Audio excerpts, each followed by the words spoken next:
పరిశుద్ధ గ్రంథమైన బైబిల్ గ్రంథంలో నుండి మత్తయి సువార్త 28వ అధ్యాయం 16వ వచనాన్ని చదువుకుందాం. The gospel according to Saint Matthew's chapter 28 verse 16.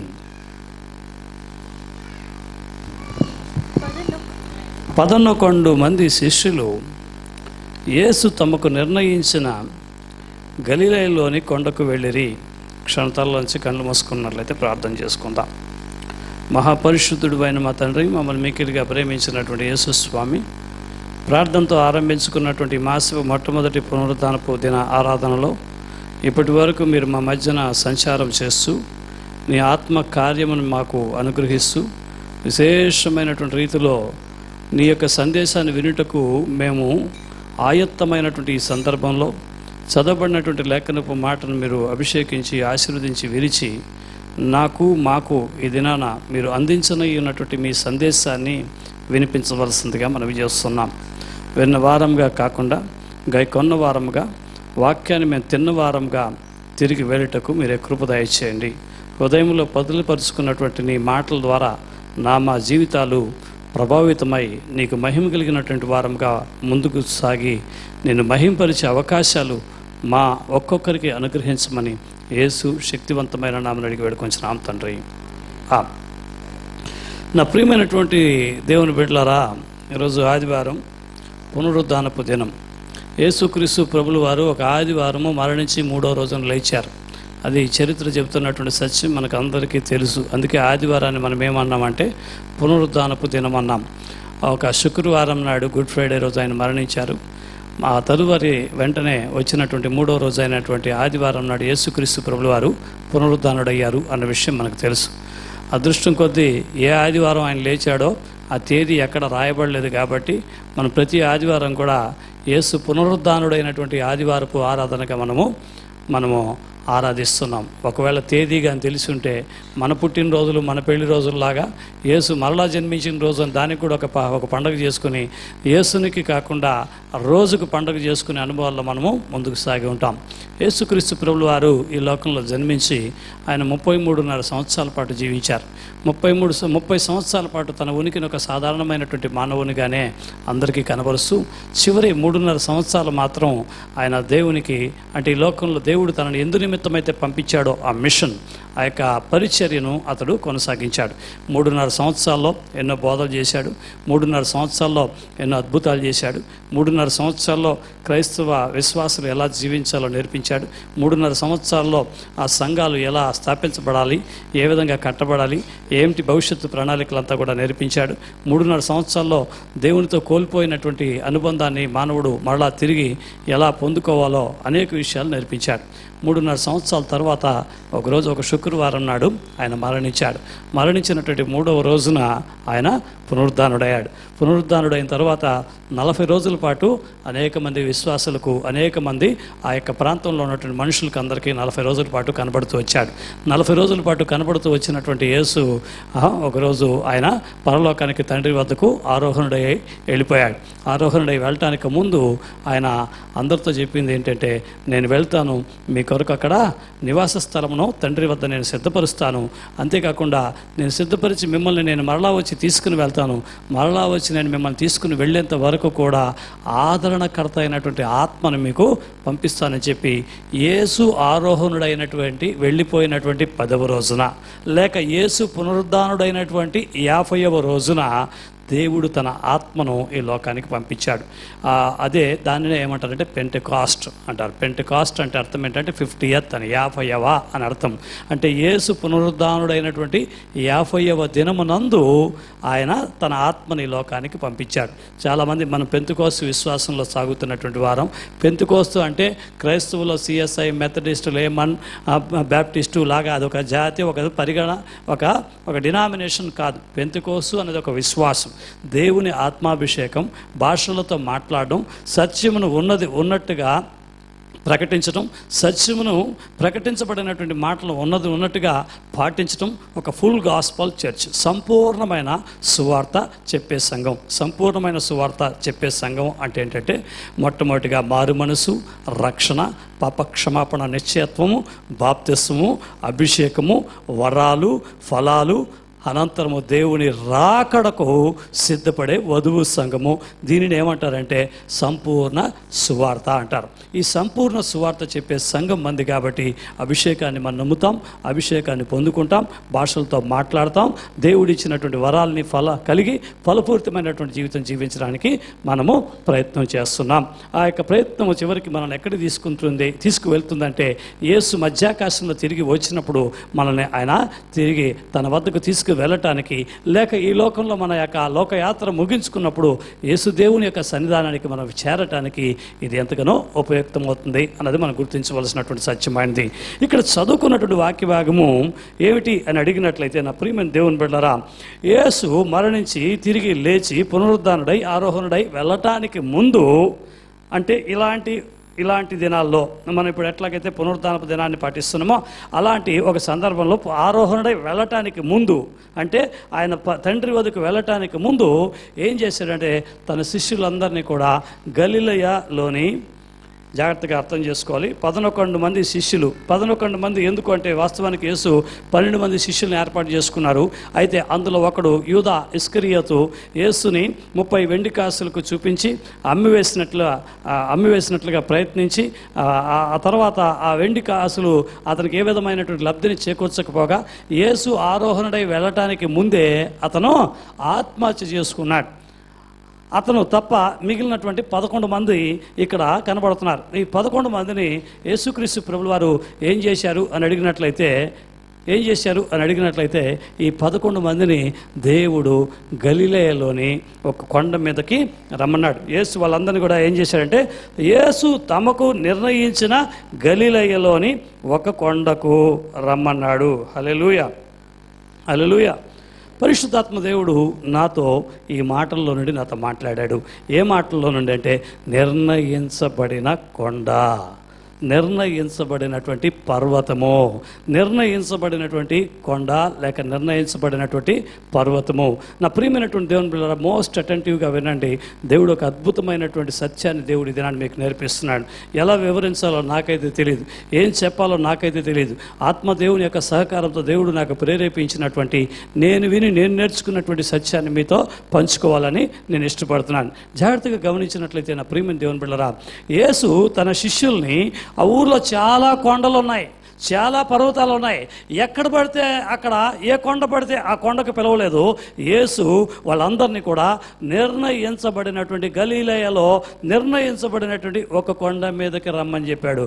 ఒక నిర్ణయించబడినటువంటి కొండ మీద యేసు వారిని కలుసుకోవాలని నిర్ణయించుకున్నాడు. నా ప్రియమైనటువంటి దేవుని బిడ్డలు జాగ్రత్తగా అర్థం చేసుకున్నట్లయితే కొండ లేక పర్వతము దేనికి సాదృశ్యం అంటే సంఘమునకు సాదృశ్యమైనది. ఆమేన్. కొండ లేక పర్వతం దేనికి సాదృశ్యమైనది? సంఘమునకు సాదృశ్యమైనది.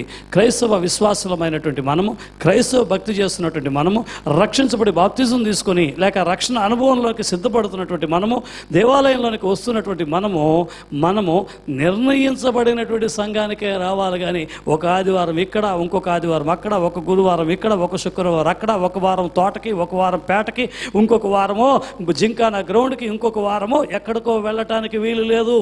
యేసు చాలా క్లియర్గా వాళ్ళని కలుసుకోవడానికి ఒక ఇంట్లో కలుసుకోలేదు. యేసు వారిని కలుసుకోవడానికి ఒక మైదానంలో కలుసుకోలేదు. యేసు వారిని చాలా చక్కగా ఖచ్చితంగా ఒక కొండ మీదకు రమ్మన్నాడు. గమనించండి, సమతలమైన భూమిలో నడవటం సాధారణంగా సాధ్యము, లేకపోతే ఒక గృహంలోనికి వెళ్ళటము సాధ్యము. అయితే ఒక కొండ మీదకు ఎక్కడం అనేది కొంచెం క్లిష్టమైనటువంటి పని, కొంచెం కష్టమైనటువంటి పని. సంఘంలోకి అందరూ రావటము ఈజీ అయిన విషయం కాదు. సంఘములోనికి దేవుని కృప కలిగి ఉంటేనే, సంఘములో దేవుని కనికరం ఉంటేనే, దేవుడు దయచేసినటువంటి దయా కనికరము కృప కలిగి ఉన్నవారు మాత్రమే ఆ కొండ అయినటువంటి పర్వతమైనటువంటి ఉన్నత అనుభవాల్ని మనకు కలుగజేసేటటువంటి ఆ సంఘములోనికి మనము రప్పించబడతాం. హల్లెలూయా. అంటే ఏదో ఫస్ట్ ఫ్లోర్లోనో 10th ఫ్లోర్లోనో ఉందని నా ఉద్దేశం కాదు. సంఘంలోనికి అందరూ రాలేరు. సంఘంలోనికి రావాలంటే దేవుని దయ ఉండాలి, దేవుని కృప ఉండాలి, దేవుని యొక్క కనికరం ఉండాలి. ఆయన కృపతో మనల్ని తీసుకొచ్చాడు. ఇక్కడ ఏ కొండ అంటే ఆ కొండ కాదు. బెజవాడలో చాలా సంఘాలు ఉన్నాయి, కృష్ణా జిల్లాలో చాలా సంఘాలు ఉన్నాయి, ఆంధ్ర రాష్ట్రంలో చాలా సంఘాలు ఉన్నాయి. అయితే దేవుడు మిమ్మల్ని ఎక్కడికి తీసుకొచ్చాడంటే ఆయన నిర్ణయించినటువంటి కొండలోనికి తీసుకొచ్చి ఇక్కడ నిలబెట్టున్నాడు. దేవునికి మహిమ చెల్లిద్దాం. God chosen you and God informed you to be in this church. దేవుడు మిమ్మల్ని ఒక నిర్ణయించినటువంటి కొండకు. హల్లెలూయా. నెల్లూరు నుంచి వస్తుంది మన కామేశ్వర్ గారు, ఏలూరు నుంచి వస్తారు మన మాధవి.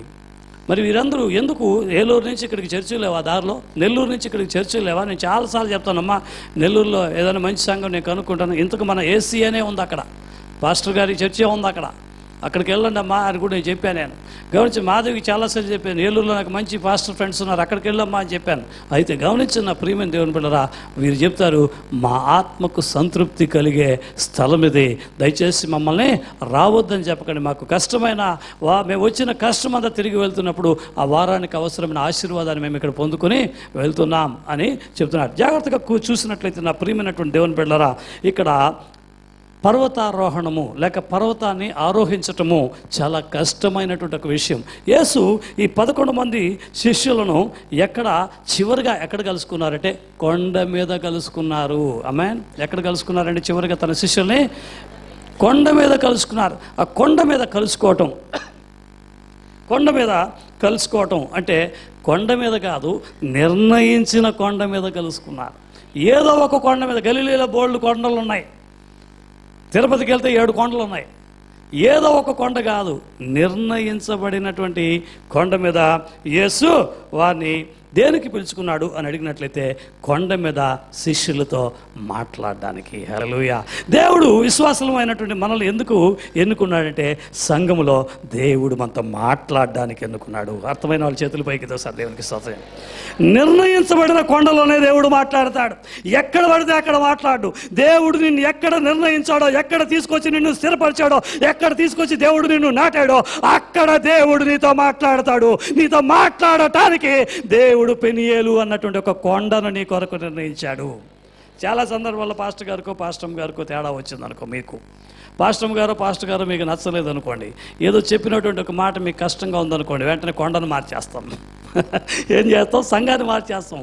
మీరు సంఘాన్ని మార్చినంత మాత్రాన మీ జీవితం బాగుపడుతుంది అనుకుంటే పొరపాటు. దేవుడు మీరు ఎన్ని సంఘాలకు వెళ్ళినా అవన్నీ క్రైస్తవ సంఘాలైనా అక్కడ మీకు ఏ ప్రయోజనం దొరకదు. ఎందుకంటే దేవుడు నిర్ణయించిన కొండలోనే మీతో మాట్లాడతాడు.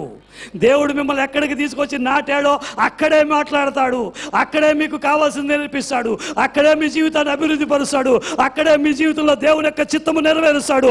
అక్కడ నుండే దేవుడు తన మహిమార్థమై మిమ్మల్ని హెచ్చించి అనేక ప్రాంతాలకు తీసుకుని వెళ్తాడు. అక్కడే దేవుడు నిన్ను, నీ కుటుంబాన్ని, నీ బిడ్డలను అత్యున్నతమైనటువంటి అభివృద్ధికి దేవుడు నడిపిస్తాడు. హల్లెలూయా. ఈ రోజున దేవుడు మాట్లాడుతుంటే మనలో కఠినమైనటువంటి బోధగా ఉంది. గత వారం విన్నాం కదా, ఇది నాకు నచ్చలేదు అని. చాలా మంది జీవితంలో నేను గమనిస్తున్నది ఏంటంటే, ఈవెన్ వ్యక్తిగతంగా నా జీవితంలో కూడా దేవుడు ఎప్పుడైనా కఠినంగా మాట్లాడితే ఇది చేయొద్దురా అబ్బాయి, ఇది చేయొద్దు అని నాకు దేవుడు చెప్పినప్పుడు పాటించడానికి మొదట నాకు ఇష్టం ఉండేది కాదు. ఎందుకంటే ఒకవేళ దేవుడు చెప్పింది నేను దానికి వ్యతిరేకంగా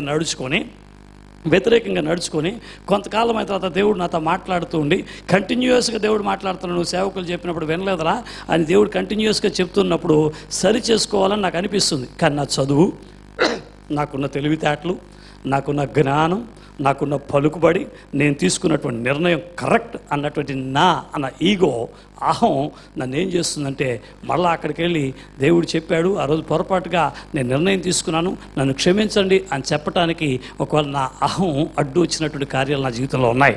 అయితే అహం అడ్డు వచ్చి గొప్ప నష్టాన్ని నేను కొని తెచ్చుకున్నాను. అదే దేవుడు మాట్లాడినప్పుడు లొంగి లోబడి దైవ సేవకుల దగ్గరికి వెళ్ళి క్షమించండి అని చెప్పినప్పుడు వారెవరు నన్ను చిన్న చూపు చూడలా, వారెవరు నన్ను తప్పుగా అనుకోలా, అందరూ చేసేదే కదా, ఏముంది ఈరోజు నువ్వు తెలుసుకున్నావు కదా అని దేవుడు కూడా అలా ప్రవర్తించానని తోసేలా. మరలా దేవుని దగ్గరికి వెళ్ళినప్పుడు దేవుడు నన్ను హక్కును చేర్చుకుని మునుపటి కన్నా అధికంగా దేవుడు నన్ను ఆశీర్వదించాడు. నా ప్రియమైన దేవుని బిడ్డలారా, నిర్ణయించబడినటువంటి కొండలో దేవుడు మాట్లాడతాడు, సేవకుల ద్వారా మాట్లాడతాడు, మనకు క్షేమం గురించి మాట్లాడతాడు, మనకు నష్టాన్ని గురించి మాట్లాడతాడు, మనకు సంభవించే కీడుని గురించి చెప్తాడు. మనకు ఆరాధనలో దేవుడు అద్భుతమైన రీతిలో, నేనేమని చెప్పాలనుకున్నాను, దేవుడు అద్భుతమైన రీతిలో పాస్టర్ గారి ద్వారా దేవుడు తెలియజేస్తూ వచ్చాడు. చాలామంది ఈ రోజున బల్లలో చేతులు పెట్టడానికి మునుపు కానీ, సేవకులముగా మేము చెప్పే మాటలకు కానీ వెంటనే స్పందించరు, ఇష్టపడరు. మా ఇష్ట ప్రకారం మేము నడుచుకుంటామంటారు. ఎందుకంటే ప్రతి మనిషికి ఒక జ్ఞానం ఉంటుంది, ప్రతి మనిషికి ఒక తెలివితేటలు ఉంటాయి, ప్రతి మనిషి కూడా తన ఆలోచనల ప్రకారమే తను నడుచుకోవాలనుకుంటాడు. అయితే దైవ జ్ఞానం ఎదుట మన జ్ఞానము ఎన్నదగినది కాదు. మనకు రేపేం జరుగుతుందో, ఎల్లుండి ఏం జరుగుతుందో ఒకవేళ మనం అనలైజ్ చేయగలం. అయితే నీ తల్లి గర్భంలో నువ్వు రూపొందించక మునిపే నువ్వేమవుతావో దేవుడికి తెలుసు. Even you are not formed in your mother's womb. నీ తల్లి గర్భంలో నువ్వు రూపొందించక మునిపే నువ్వేంటి, నువ్వు ఎప్పుడు జన్మిస్తావు, ఎవరికి జన్మిస్తావు, ఎక్కడ పెరుగుతావు, ఎంతకాలం పెరుగుతావు, ఏమవుతావు, ఎలా ఉంటావు, నీ జీవితంలో దేవుడు ఏం చేయబోతున్నాడో నీ తల్లి గర్భంలో రూపొందించడానికి మునిపే ఆయనకు తెలుసు. అటువంటి దేవుడు నిర్ణయించబడిన కొండలో మనతో మాట్లాడితే ఆ మాటకు మనం లోబడాలి. క్రైస్తవ జీవితంలో మొట్టమొదటి పాపం ఎక్కడ, ఎప్పుడు సంభవించింది అని అడిగినట్లయితే దేవుని మాటకు లోబడకపోవటం వల్ల ఆదిమ దంపతులైనటువంటి ఆదాము హవ్వలు మొట్టమొదటి పాపం, వాళ్ళు చేసినటువంటి పాపం మరేం కాదండి, దేవుడు వద్దు అన్నది చేశారు. ఈరోజు చాలామంది క్రైస్తవులు వద్దు అన్నది చేస్తున్నారు. దయచేసి అటువంటిది ఏమైనా చేసి ఉంటే ఈరోజు ఒక నిర్ణయం చేసుకొని, అది ఎంత నష్టం వచ్చినా సరే దానిని విడిచిపెట్టి దేవుని మాటలకు మీరు లోపడండి. దేవుని యొక్క సన్నిధిలో రీకన్సైల్ విత్ జీసస్ క్రైస్ట్, యేసుక్రీస్తు ప్రభుల వారి దగ్గరికి వచ్చి, దైవ సేవకులమైనటువంటి మా వద్దకు మీరు రావటం కష్టంగా ఉంటే, మీ అహం దెబ్బతింది అనుకుంటుంటే వ్యక్తిగతంగా దేవుని సన్నిధిలో ప్రార్థన చేసి మీరు దేవుని దగ్గర మరలా సమాధానపడి ఆయన ఆలోచన మేరకు నడుచుకోవడానికి మీరు తీర్మానం చేసుకోవాల్సినటువంటి వారై ఉన్నారు. అలాగనే మేము ఎవరిని తోసిపుచ్చే వారం కాదండి. After all we are your spiritual parents. మేము మీ ఆత్మీయ తల్లిదండ్రులం అండి. మీరు ఇబ్బంది పడటమా, మీరు బాధపడటమా, మీరు కష్టపడటమా మేము చూసి సంతోషంగా ఉండేవారు కాదు. మీరు బాధపడి, మీరు ఇబ్బంది పడితే ఈ లోకల్లో మిమ్మల్ని కన్నవారు, మీ అయిన వారి తర్వాత అత్యధికంగా ఎక్కువగా బాధపడేది ఎవరంటే మిమ్మల్ని ఆత్మలో కన్నటువంటి తల్లిదండ్రులు అన్నది మీరు గుర్తించవలసినటువంటి సత్యమైనది. రండి, దేవుడు మాట్లాడితే సరిదిద్దుకోండి. నా ప్రియమైన దేవుని బిడ్డలారా, దేవుడు ఎక్కడ మాట్లాడతాడు అంటే నిర్ణయించబడిన కొండలో మాట్లాడతాడు. చెప్పండి, ఎక్కడ? మీకు కావాలంటే నేను అవసరమైతే మీకు ఒక అవకాశం ఇస్తాను, వేరే చర్చిలకు వెళ్ళి రండి, మీకు తెలుస్తుంది. కొంతమంది ఆ చర్చిలు ఈ చర్చిలు తిరిగి వచ్చిన వాళ్ళు ఉన్నారు, వాళ్ళకి తెలుస్తుంది ఇక్కడ ఏమి శక్తి ఉంది, ఇక్కడ దేవుడు ఎలా మాట్లాడతాడని. దేవునికి స్తోత్రం చేద్దాం ఒకసారి. హల్లెలూయా. నిర్ణయించబడినటువంటి దేవుడు తను మాట్లాడడానికి సంఘాన్ని ఏర్పరచుకున్నాడు కనుక మనము సంఘములో ఉండాలి. హల్లెలూయా. సంఘంలో ఎవరిని చూడాలండి? మనము సంఘంలో ఎవరిని చూడాలండి? పాస్టర్ గారిని చూడాలా? పాస్టర్ గారిని చూడాలా? లేకపోతే తోటి విశ్వాసులను చూడాలా? ఎవరు చూడాలి? సంఘములో యేసును చూడాలి. హల్లెలూయా. యేసును చూడడానికి రావాలి. నువ్వు ఎవరిని చూడడానికి రావాలమ్మా నువ్వు అంటే, నేను యేసును చూడడానికి. ఎవరిని చూడడానికి రావాలయ్యా నువ్వు అంటే, ఏమని చెప్పాలి? నేను యేసును చూడడానికి వస్తున్నాను అని చెప్పాలి. హల్లెలూయా. నా ప్రియమైనటువంటి దేవుని బిడ్డలారా, ఎక్కడో ఒక కొండ కాదు, ఏదో ఒక కొండ కాదు, దేవుడు నిర్ణయించినటువంటి ఒక కొండ. చెప్పండి, ఏం కొండ? దేవుడు నిర్ణయించినటువంటి కొండ. ఆదికాండము 22వ అధ్యాయంలో 2వ వచనంలో చూసినట్లయితే ఒక చక్కటి మాట అంటాడు దేవుడు అబ్రహామును చూసి. అప్పుడు ఆయన, నీకు ఒక్కడై ఉన్న నీ కుమారుని, నీకు ఒక్కడై ఉన్నటువంటి నీ కుమారుని అనగా నీవు ప్రేమించు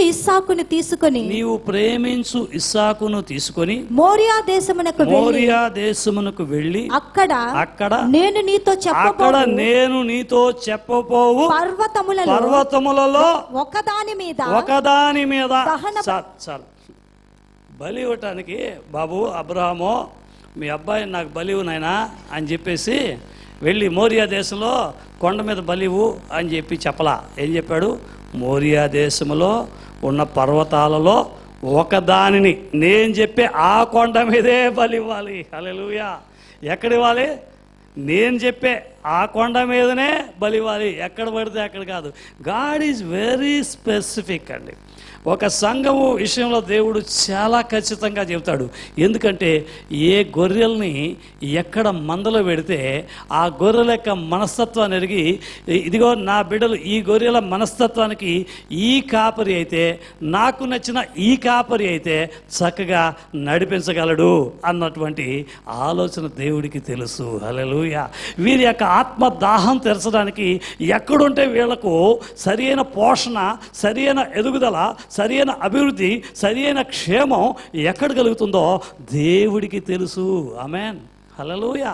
అక్కడ ఆయన నిర్ణయించినటువంటి కొండలోనికి, కొండ మీదకి రావాలే కానీ ఎక్కడ పడితే అక్కడికి కాదు. ఏదో ఒక పర్వతం మీద కాదు దేవుడు చెప్పినటువంటి పర్వతం. హల్లెలూయా. సంఘం అంటే ప్రతి వారము ఒకే సంఘానికి వెళ్ళాలి. పాత పాస్టరే ఎప్పుడు అదే ముఖం, అదే పాస్టమ్ గారు. ఒకవేళ ఒక నెలలో 5 ఆదివారాలు వచ్చిందనుకోండి, 4 ఆదివారాలు అయ్యగారిని అమ్మగారు చూడటం బోరు కొట్టేస్తుంది, ఇంకెవరన్నా చూద్దాం అనుకోవటానికి వీల్లేదు. మనము ఎన్ని ఆదివారాలున్నా, ఎన్ని క్రమపు దినాలున్నా దేవుడు మనం నిర్ణయించినటువంటి కొండ మీదనే. మీకు నచ్చినా మీకు నచ్చకపోయినా ఈ జన్మకు మేమే మీకు తల్లిదండ్రులు. మరో జన్మ లేదు కాబట్టి మేమే మీకు తల్లిదండ్రులు. దేవునికి స్తోత్రం చేద్దామా. హల్లెలూయా. అమ్మ నాన్న ఇష్టపడినంత మాత్రం తోసేస్తాం ఏంటి? ఎక్కడ పుట్టామంటే ఏమని చెప్తాం, ఎక్కడ నాటామని చెప్తే ఏమని చెప్తాం, ఎక్కడ పెరిగామంటే ఏం చెప్తాం, పెనియల్లో పుట్టాము, పెనియల్లో పెరిగాము, పెనియల్లో దేవుడు తీసుకొచ్చి నాటాడు, నారు తీసుకొచ్చి ఇక్కడ నాటాడు, ఇక్కడ పెరిగాను అని చెప్పుకుంటామా లేదా? దేవునికి మాస్తం స్తోత్రం చేద్దాం. హల్లెలూయా. నా ప్రియమైనటువంటి దేవుని బిడ్డలారా, ఒక్కో రోజు ఒక్కో చోటికి, ఒక్కొక్క రోజు ఒక్కొక్క సేవకుడిని. ఈరోజు ఎందుకు చాలామంది అటు ఇటు వెళ్తున్నారు తెలుసా? వాళ్ళు సంఘాన్ని చూడట్లా, సంఘంలో ఉన్న సేవకుని చూడడానికి. అందుకే ఆ పాస్టర్కి బోల్డ్ అంత పవర్ అంట, ఈ పాస్టర్కి చాలా శక్తి అంట, ఈ పాస్టర్కి చాలా వరాలు ఉన్నాయంట. అక్కడికి ఇక్కడికి వెళ్ళేది గమనించిన ప్రియమైన దేవుని పిల్లరా, స్థలాలు మారటానికి వీలు లేదు. దేవుడు నిర్ణయించినటువంటి సంఘములోనే ఉండాలి. అక్కడే దేవుడు నీతో మాట్లాడతాడు, అక్కడే నీతో మాట్లాడతాడు.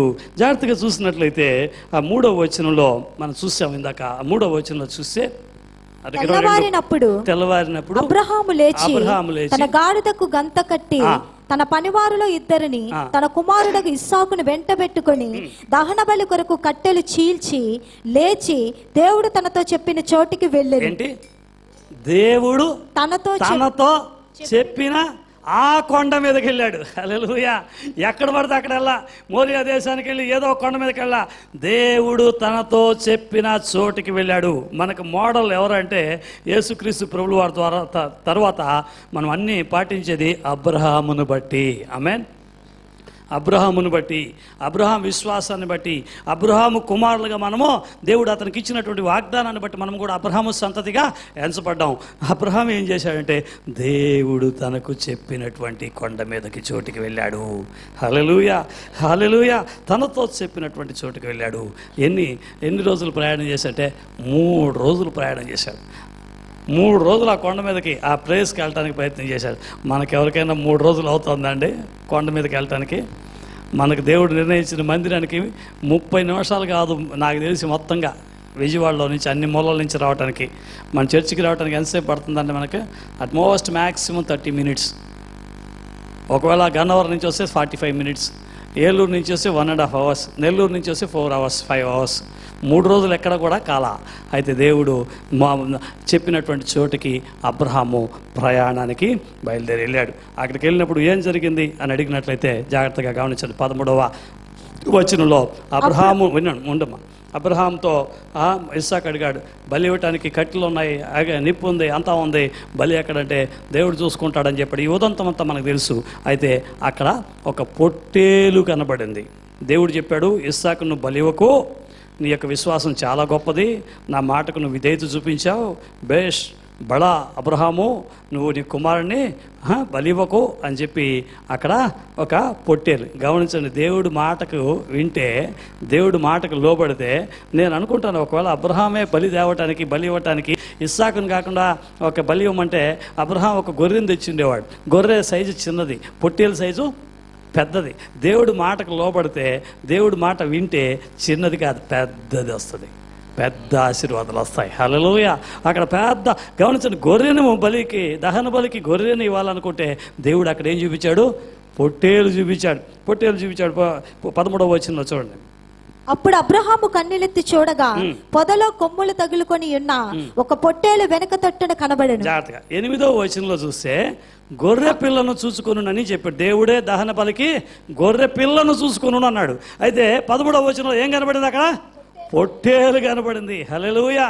దేవుడు మాటకు లోబడితే, జాగ్రత్తగా గమనించినట్లయితే ఈ యొక్క సంభవం దేనికి సాదృశ్యం అని అడిగినట్లయితే జాగ్రత్తగా వినాలి. ఈ యొక్క సంభవం దేనికి సాదృశ్యం అని అడిగినట్లయితే హెబ్రీలకు రాసిన పత్రిక 11వ అధ్యాయం 17వ వచనం చూస్తే మీకు అర్థమవుతుంది. Hebrews chapter 11 verse 17. అబ్రహాము శోధింపబడి విశ్వాసమును బట్టి ఇస్సాకును బలిగా అర్పించెను. ఎవడు ఆ వాగ్దానములు సంతోషముతో అంగీకరించెనో ఇస్సాకు వలనైనది నీ సంతానం అనబడును అని ఎవనితో చెప్పబడునో ఆ అబ్రహాము మృతులను సహితము లేపుటకు దేవుడు శక్తివంతుడని ఎంచిన వాడే తన ఏక కుమారుని అర్పించి ఉపమాన రూపముగా అతనిని మృతులలో నుండి మరలా పొందెను. దేవునికి మహిమ కలుగును గాక. గమనించండి, ఇస్సాకును బలి ఇవ్వటానికి సంసిద్ధత వ్యక్తం చేసి బలి ఇవ్వటానికి బలిపీఠం మీద తీసుకెళ్ళి పెట్టినటువంటి ఆ ఉదంతం కత్తి పైకెత్తటం, దేవుడు అతన్ని ఆపడం, మరలా ఇస్సాకుకు ప్రతిగా అక్కడ ఒక పొట్టేలును బలి ఇవ్వటం, ఇది దేనికి సాదృశ్యం అంటే యేసుక్రీస్తు ప్రభుల వారి మరణానికి, యేసు మరణించి మరలా పునరుద్ధానుడవటానికి సాదృశ్యమైనది. మరణానికి అప్పగించబడ్డాడు ఇస్సాకు, అయితే మరణించకుండా మరలా పునరుద్ధానుడిగా అతన్ని సజీవుడిగా నిలబెట్టాడు. దేవుడు అతన్ని సంహరించకుండా విడిచిపెట్టాడు. అలాగునే మనం ఈ దినాన మన జ్ఞాపకం చేసుకోవాల్సినటువంటి సత్యం ఏంటంటే క్రీస్తు యేసునందు మనము మన పాపమునకు మరణించి ఆ పునరుద్ధానమునందు నూతనమైనటువంటి జీవితాన్ని మనం అందరం కూడా కలిగి ఉన్నటువంటి వారముగా పునరుద్ధానానికి ఇస్సాకును బలి ఇవ్వటానికి సంసిద్ధత వ్యక్తం చేయటము అన్న ఒక సంభవం సాదృశ్యమైనది అని మనం గుర్తించవలసినటువంటి వారమైనాం.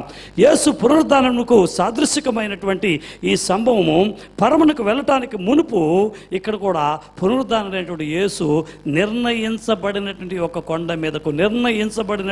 కొండ మీదకు లేక పర్వతం మీదకు యేసు తన శిష్యులంతా పిలిపించి అక్కడ కలుసుకున్నాడు. పర్వతానికి పిలిచాడు. మనము ఆరాధించు యేసు పునరుద్ధానుడు. ఆయన కొండ అన్న సంఘములో సంచారము చేసే దేవుడై ఉన్నాడు. ఆమేన్. ఆయన సంఘంలో సంచారం చేస్తున్నాడు. ఆయన పునరుద్ధానపు శక్తిని నీవు నేను మనము అనుభవిస్తున్నాం. జాగ్రత్తగా గమనించినట్లయితే ఈ కొండ లేక ఈ సంఘము, ఈ పర్వతము మనల్ని నాశనము కాకుండా కాపాడుతుంది. మనము నాశనము కాకుండా కాపాడుతుంది. చాలామంది గమనించండి, పాస్టర్ గారిని బట్టో ఏదో నచ్చక ఏదో మాట వచ్చింది, తేడా వచ్చిందని ఇది కాకపోతే బెజవాడలో 1500 సంఘాలు ఉన్నాయి, ఎక్కడో చోటుకి వెళ్ళిపోతాం. జనాలు ఎక్కువగా ఉండే డాక్టర్ దగ్గరికి వెళ్దాం, ఈ డాక్టర్కి పోతే ఇంకో డాక్టర్ అనుకుంటారు. మీరు వెళుతున్నది దేవుని ఆలోచన మేరకు కాదు, మీ శరీర ఆలోచనతో మీరు వెళ్తున్నారు. ఎక్కడ పడితే అక్కడ మీకు క్షేమం కలగదు, ఎక్కడ పడితే అక్కడ మీకు కాపుదల ఉండదు.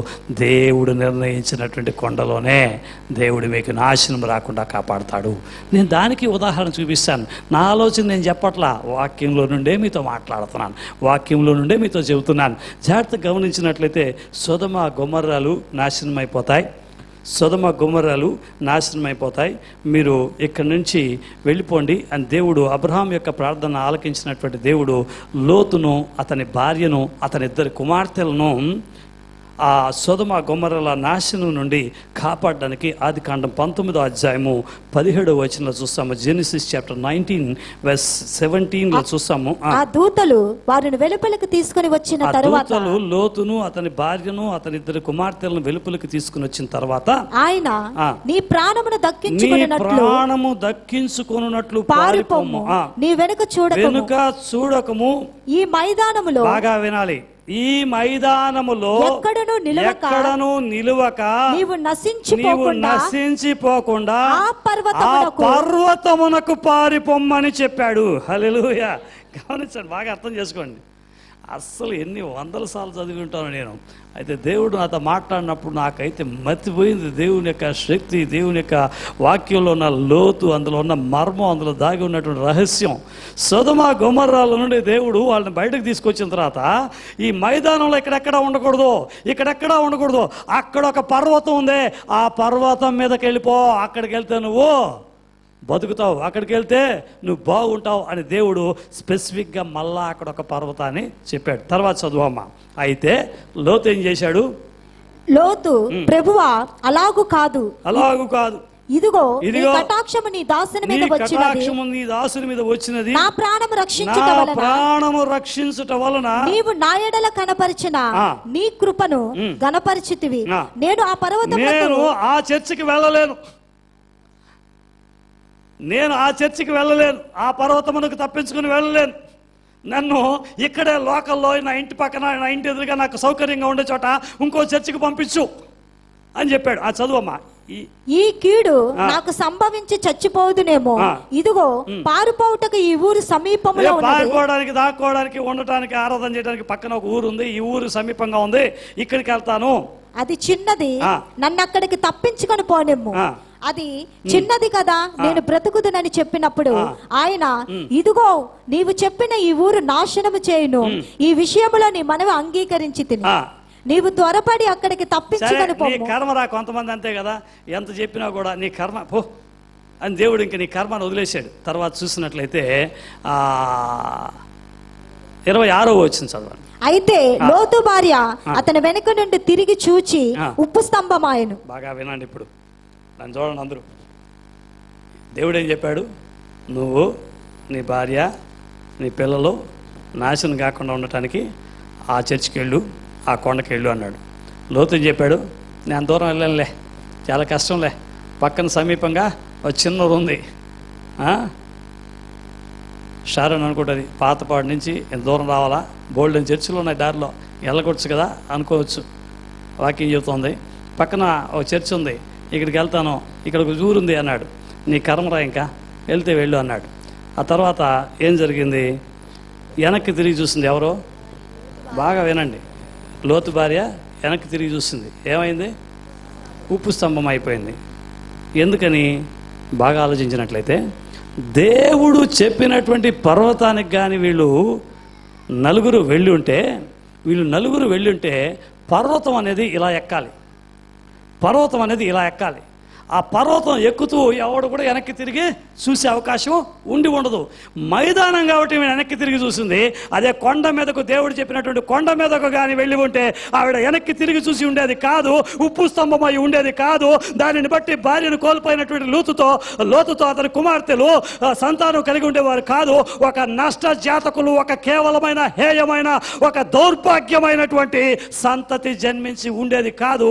ఆ కుటుంబం అంతా నాశనమై ఉండేది కాదు. ఒక్క పొరపాటు, ఒక్క మాట, నేను వెళ్ళమన్న కొండకు వెళ్ళు అని చెప్పినటువంటి దేవుడి మాటకు వినకపోవటం వల్ల, దేవుడు వెళ్ళమన్నటువంటి సంఘానికి, దేవుడు నిర్ణయించినటువంటి చర్చిలో ఉండకపోవటం వల్ల వెంటనే జరగదండి ఆ నాశనం, వెంటనే జరగదు ఆ కీడు, వెంటనే జరగదు. ఒక రోజు వచ్చింది. ఆ రోజు దేవుడు, నీ కర్మ, నీ ఇష్టం. మాతో కూడా చెప్తారు, మాకు అక్కడ చర్చికి వెళ్తాం, ఇక్కడ బాగుంది, ఓకే మీ ఇష్టం. చాలామంది ఏమనుకుంటారంటే, మీరు వస్తే మాకేదో లబ్ధి అనుకుంటారు, మీరు వస్తే మాకేదో మేలు అనుకుంటారు, మీరు వస్తే మేము ఏదో పొందుకుంటాం, అనుభవిస్తాం అనుకుంటారు. మీరు వస్తే అది కూడా దేవుడు నిర్ణయించినటువంటి, మీ కొరకు దేవుడు నిర్ణయించినటువంటి ఆ కొండ మీదకి వస్తే మీకు క్షేమం, మీకు ఆశీర్వాదం. దేవుడు మీతో మాట్లాడతాడు. నిర్ణయించబడిన చోటే దేవుడు మాట్లాడతాడు. ఎక్కడ పడితే అక్కడ మాట్లాడడం, ఎక్కడ పడితే అక్కడ మాట్లాడినా మనకు మాట్లాడాడు అనుకునే అపోహలో మనం ఉన్నట్లయితే మనల్ని మించినటువంటి మూర్ఖులు మరెవరూ ఉండరు. నా ప్రియమైనటువంటి దేవుని బిడ్డలారా, ఆత్మదేవుడు ఇక్కడ అద్భుతమైన రీతిలో దేవుడు నియమించినటువంటి ఆ కొండకు మనల్ని తీసుకుని వచ్చినాడు. పర్వతమునకు వెళ్ళి ఉంటే లోతు భార్య ఉప్పు స్తంభమై ఉండేది కాదు. పర్వతమునకు వెళ్ళి ఉంటే, ఎందుకంటే పర్వతం ఇలా ఉంటుంది కాబట్టి, మైదానం కాబట్టి ఇలా వెళ్తూ ఇలా తిరిగి చూసింది. అదే కొండ ఎక్కుతూ ఉంటే ఎలా తిరిగి చూసి ఉంటుందా? చూసి ఉండే అవకాశమో లేదు. చూడకపోవటం వల్ల తాను ఉప్పు స్తంభంగా మారి ఉండదు. భార్యాభర్తలు కలిసి ఉంటారు. భార్యాభర్తలు కలిసి ఉన్నప్పుడు తండ్రితో కుమార్తెలు తప్పు చేసే అవకాశం ఉండి ఉండేదే కాదు. నా ప్రియమైన దేవుని బిడ్డలారా, ఈ విషయాన్ని మనం గుర్తుంచుకోవాల్సినటువంటి సత్యమైనది. ఒక భ్రష్టత్వము లేక ఒక నాశనం కలిగినటువంటి కుటుంబంగా నిర్ణయించబడినటువంటి కొండ మీద ఉంటే, దేవుడు నీతో మాట్లాడుతుంటే, నీ పిల్లలు నాశనం కాకుండా దేవుడు వారిని కాపాడతాడు. నీ ఇష్ట ప్రకారం నడుచుకుంటే, నా ఇష్ట ప్రకారం నడుచుకుంటే ఈరోజు కాకపోయినా ఒకరోజు నీ కుటుంబానికి క్షేమం కాదు అన్నది నువ్వు గుర్తించవలసినటువంటి సత్యమైనది. దేవుడు నియమించినటువంటి, దేవుడు నిర్ణయించినటువంటి ఆ కొండ మీద మనకు ఒదిగేదేమిటి, మనకు కలిగేదేమిటి? ఈరోజు నాకు ముచ్చటగా 3 కార్యాల మీద పంచుకోవాలని నేను ఇష్టపడుతున్నాను. దేవుడు నిర్ణయించినటువంటి కొండలో, యేసు గలిలయలోని పర్వతాల్లో, గలిలయలోని కొండల్లో ఒక కొండ మీదకు తన 11 మంది శిష్యుల్ని పిలిపించుకుని వచ్చాడు. నేను కొత్త విషయాలు ఏం మాట్లాడలేదు. మనకు అందరికీ తెలిసినటువంటి స్క్రిప్చర్ పోర్షన్లో, మనకు అందరికీ తెలిసినటువంటి లేఖన మాటల్లో అయితే కొత్త ఆలోచన దేవుడు నాకు నేర్పించినటువంటి ఆలోచనని ఎన్నో రోజులుగా నేను అనుకుంటున్నాను. దేవుడు కృపలో ఈ రోజున మీతో పంచుకోవటానికి, సంఘం యొక్క ప్రాధాన్యత, సంఘంలో దేవుని కార్యాలు ఎలా ఉంటాయి, ఇవన్నీ చాలా రోజులుగా దేవుడు ఒక రోజు నాతో మాట్లాడినప్పుడు నేను ఎంతగానో సంతృప్తుడనై నేను సంఘానికి నేర్పించాలని నేను ప్రయాసపడ్డాను. దేవుడు కృపతో మొన్నటి రోజున ఈరోజు అందించవలసినటువంటి కార్యాన్ని దేవుడు నాతో మాట్లాడుతూ వచ్చాడు. నాకు నేర్పించినటువంటి కార్యాలను మీతో పంచుకోవాలని ఇష్టపడుతున్నాను. మొట్టమొదటిగా ఈ దేవుని మందిరంలోనికి లేక దేవుని పర్వతంలోనికి, దేవుని కొండ మీదకు కాదు, దేవుడు నిర్ణయించినటువంటి కొండ మీదకు మనం వచ్చినప్పుడు మనకేం జరుగుతుంది, అక్కడ ఏం మనం చూడగలుగుతాం, అక్కడ మనం ఏం పొందుకోగలుగుతాం, అక్కడ దేవుడు మనకేం తెలియజేస్తాడు చూసినట్లయితే మత్తయి సువార్త 28వ అధ్యాయము 17వ వచనాన్ని చదువుకుందాం. Matthew Chapter 28 verse 17. వారు ఆయనను చూచి, చాలు, వారు ఆయనను చూచి. హల్లెలూయా. నా ప్రియమైన దేవుని బిడ్డలారా, నిర్ణయించబడినటువంటి కొండలో మనము దేవుని చూడగలుగుతాం. నిర్ణయించబడినటువంటి కొండలో మాత్రమే మనము దేవుని చూడగలుగుతాం. హల్లెలూయా. ఆ యొక్క యేసు తన 11 మంది శిష్యులను పిలిపించి, పలానా గలిలయలోని పలానా పర్వతాల్లో ఒకదాని మీదకి రండి అని చెప్పి, అక్కడ వచ్చినటువంటి శిష్యులు యేసును చూచారు. హల్లెలూయా. ఒకవేళ ఇంకొక విధంగా ఆలోచిద్దాం. గలిలయలో ఉన్న కొండల్లో ఒక కొండ మీదకి రండి అని చెప్పాడు అనుకో యేసు. ఆ కొండ మీదకి రండయా అని చెప్పి ఒక కొండ పేరు చెప్పకుండా, ఒక ప్రాంతాన్ని చెప్పకుండా ఒకవేళ ఈ శిష్యులు కానీ వెళ్ళుంటే, అక్కడ ఏదో ఒక కొండ మీదకి వెళ్ళి ఉంటే అక్కడ యేసు వీరికి కనబడి ఉండేవారు కాదు. ఏదో ఒక సంఘానికి వెళ్తే యేసు మనకు కనబడడు. మనకు నిర్ణయించినటువంటి కొండ మీదకి వెళితే, దేవుడు మనల్ని తీసుకొచ్చి నియమించినటువంటి కొండ మీదకి వస్తే అక్కడ దేవుడు మనకు కనబడతాడు. అక్కడ మనం దేవుని చూడగలుగుతాం. అక్కడే యేసుని చూశారు వాళ్ళు. ఆమేన్. యేసుని ఎక్కడ చూశారంటే నిర్ణయించబడినటువంటి కొండ మీద. సంఘానికి ఎవరో విశ్వాసం చూడడానికి రాకూడదు. సంఘానికి ఎవరో తోటి విశ్వాసం కలుసుకోవడానికి రాకూడదు. సంఘానికి పాస్టర్ గారిని చూడడానికి రాకూడదు. సంఘంలో వాళ్ళని విని ఒక ఫెలోషిప్ చేయడానికి కాదు మనం వచ్చేది. సంఘములో వాక్యమైనటువంటి దేవుని చూడటానికి మనం రావాలి. వాక్య రూపేణ మనల్ని దర్శించే దేవుని చూడటానికి మనం రావాలి. పాస్టర్ గారినో పాస్టర్మ గారినో కాదు చూడటానికి వచ్చేది, లేకపోతే తోటి విశ్వాసం కాదు చూడటానికి వచ్చేది. ఒక ఫెలోషిప్ డిన్నర్కో, ఒక ఫెలోషిప్ లంచ్కో, ఒక ఫెలోషిప్ కాదు. Holi communion with Holi God, పరిశుద్ధ దేవునితో ఒక ఐక్యత కొరకు ఆయనను చూడటానికి మనం రావాల్సినటువంటి వారమై ఉన్నాం. సంఘంలోనికి వస్తే, ఏ సంఘంలోనికి, ఏ కొండ మీదకి? నిర్ణయించబడినటువంటి కొండ మీదకి. హల్లెలూయా. యేసును చూడడానికి వస్తే ఆ నిర్ణయించబడినటువంటి సంఘంలో నువ్వు దేవుని చూడగలుగుతావు. హల్లెలూయా. సంఘంలోకి వచ్చాక టైం చూసుకుంటుంటారు చాలామంది. టైం చూసుకుంటుంటారు. ఓ సినిమాకి వెళ్తాం మనం ఇదివరకు, ఇప్పుడు కూడా కొంతమంది వెళ్తుంటారు దొంగచాటుగా. ఈ ఊర్లో కాకపోతే పక్క ఊర్లో వెళ్ళి చూస్తారు మీరు. ఈ ఊర్లో అయితే ఏమన్నా తెలిసిన చూస్తారు. నువ్వు ఏ ఊరు వెళ్ళినా కూడా దేవుడు చూస్తాడు. సినిమాకి వెళ్తాం. పాత రోజుల్లో అయితే, ఇప్పుడైతే సినిమాలు ఎన్ని గంటలు ఉందో తెలియదు కానీ, ఇంతకుముందు పాత రోజుల్లో అయితే 3:30 గంటలు 4 గంటలు ఉండేది. 3:30 గంటలు 4 గంటల సినిమాలో కూడా అలాగే చూస్తుంటాం. ముందు వారి లేయటానికి ముందు వెళ్ళి చివరిగా శుభం వేసిన తర్వాత కూడా ఆ టైటిల్స్ అంతా వెనకాల పోతుంటే కూడా అలాగే చూస్తూ ఉంటాం. ఇట్లా మెల్లగా నడుచుకుంటూ అలాగే చూస్తుంటాం వాటిని. ఏమంటే అంత పిచ్చి కన్నార్పకుండా చూస్తాం. ఎప్పుడు కూడా ఇంకా సినిమా అయిపోలేదని ఎప్పుడైనా టైం చూసుకున్నావు నువ్వా? ఎప్పుడో బస్ స్టాండ్లో టైం పాస్కు గంట బస్సుకి టైం ఉంది, ఈ లోపల సినిమా చూస్తొద్దాం అని బస్సుకి వెళ్ళాల్సిన సందర్భంలో ఒకవేళ టైం చూసుకుంటామేమో, కానీ సినిమాకే వెళ్ళాలనుకుంటే ఒక గంట ముందు బయలుదేరి ఉన్న వాటిని మంచి బట్టలు తీసుకొని మంచి ఉడుకులాంతో స్నానం చేసి మంచి స్ప్రే చేసుకొని చక్కగా ముస్తాబైపోయి ఎలా వెళ్తామంటే సినిమాకి మామూలుగానే వెళ్తాం మనం. పిల్ల జల్ల కుటుంబాన్ని అంతా పెట్టుకుని ఒక ఫ్యామిలీ టికెట్ ముందుగా రిజర్వ్ చేసుకొని అక్కడికి వెళ్ళి అక్కడ మధ్యలో పాప్కార్న్ తెచ్చుకొని అలా కన్ను ఆర్పకుండా అలా చూస్తూ ఉంటాం. ఇంటర్వెల్లో కూడా కొంతమంది వెళ్ళరు. కొత్త సినిమా రిలీజ్ అయితే ఇంకా 5-6 షోలు ఉంటే వెంటనే బ్రేక్ ఇచ్చి వెంటనే కంటిన్యూగా వేస్తారు. కాబట్టి ఆ టైంలో బయటకు వెళ్ళి ఒక సీన్ మిస్ అయిపోతుందేమో అని మధ్యలో ఎవడన్నా పాప్కార్న్ దీన్ని లేట్గా వచ్చేవాడు అడ్డంగా వస్తే తప్ప వాడిని చూడడానికి అంత తాపత్రయపడిపోతాం. అక్కడ టైం చూడడం 3 గంటల ఆరాధనకు మాత్రం ఎన్నిసార్లు టైం చూస్తాం. మెలికలు తిరిగిపోతాం. బోటే నొప్పి అలా ఎన్ని ఎక్స్ప్రెషన్స్ మనకి. నా ప్రియమైన దేవుని బిడ్డలారా, ఒకసారి నేను సినిమా చూసే రోజుల్లో నా అభిమాన నటుడు సినిమా రిలీజ్ అయింది. మొదటి ఆటకు కుదరలేదు, క్లాస్ ఉండింది. అప్పుడు ఇంటర్ చదువుతున్నాను నేను. సరే క్లాస్ అయిపోగానే సినిమాకి వెళ్దాం అని చెప్పి వెళ్ళా. క్యూలో నిలబడ్డాం. అయితే మా ఫ్రెండ్ ఒకటి క్లాస్ ఎగ్గొట్టి నాకన్నా ముందు సినిమాకి వెళ్ళాడు. సినిమా నుంచి వాడు బయట వస్తున్నాడు, నేను క్యూలో నిలబడినా. రే ఏం ఫైటింగ్ రా, ఏం డ్యాన్సులు రా. మేమైతే హీరో ఎన్ని బట్టలు వేసుకుంటాడు, హీరోయిన్ ఎన్ని చీరలు కడతాయి, ఇవన్నీ కూడా లెక్క పెడతాం. అప్పుడు ఒక పాటలో ఎన్ని డ్రెస్సులు మారుస్తాడు, ఇదంతా లెక్క పెట్టేవాళ్ళం. ఒక తక్కువ వస్తే లేదురా మళ్ళీ ఇంకోసారి చూసి కన్ఫర్మ్ చేసుకున్నాం, ఇంకోసారి వెళ్ళేవాళ్ళం. చూసి వస్తా ఉంటే ఒకడు ఎట్టుందంటే సూపర్ రా, ఫస్ట్ హాఫ్ కన్నా సెకండ్ హాఫ్ సూపర్ అంటున్నాడు, బ్రహ్మాండంగా ఉంది అంటున్నాడు. సరే అనేసి వాడు వెళ్ళిపోయాడు. ఇక్కడ మాకు ఎగ్జైట్మెంట్ అనమాట, వెళ్ళిపోవాలి. వాడంతా మాకన్నా దుర్మార్గుడు, నాకన్నా ముందు చూసేశాడు. ఈ మ్యాథ్స్ క్లాస్ లేకపోతే నేను కూడా వెళ్ళేవాడిని అని చెప్పి సినిమాకి వెళ్తుంటే ఉన్నట్టుండి నా వెనకాల భుజం మీద చేసేసాడు. ఏంట్రా అంటే, అరే ముందు ఒక సీన్ మిస్ అయ్యాను రా, అందుకని నేను మళ్ళీ ఇంకో షోకి నీతో వస్తున్నాను. ఎవడాడు? నా ఫ్రెండు, అప్పుడే చూసి వచ్చినాడు. నా వెనకాల నిలబడి ఫస్ట్లో ఒక 2 నిమిషాలు మిస్ అయిపోయిందిరా, ఒక 5 నిమిషాలు మిస్ అయిపోయిందిరా, మరలా చూడడానికి. లోకంలో కాసేపు ఎంటర్టైన్మెంట్ ఇచ్చే సినిమానో సీరియల్నో చూడడానికి మనం తాపత్రయపడిపోతూ ఉంటాం. జీవితకాలం మనం దీవించి ఆశీర్వదించి మన జీవితానికి ఒక గురిని, గమ్యాన్ని, లక్ష్యాన్ని నేర్పించి మన జీవితం పట్ల దేవుని ఉద్దేశం నెరవేర్చడానికి నిర్ణయించబడినటువంటి కొండలో దేవుని ఆరాధించడానికి మాత్రం మన సమయం చాలదు.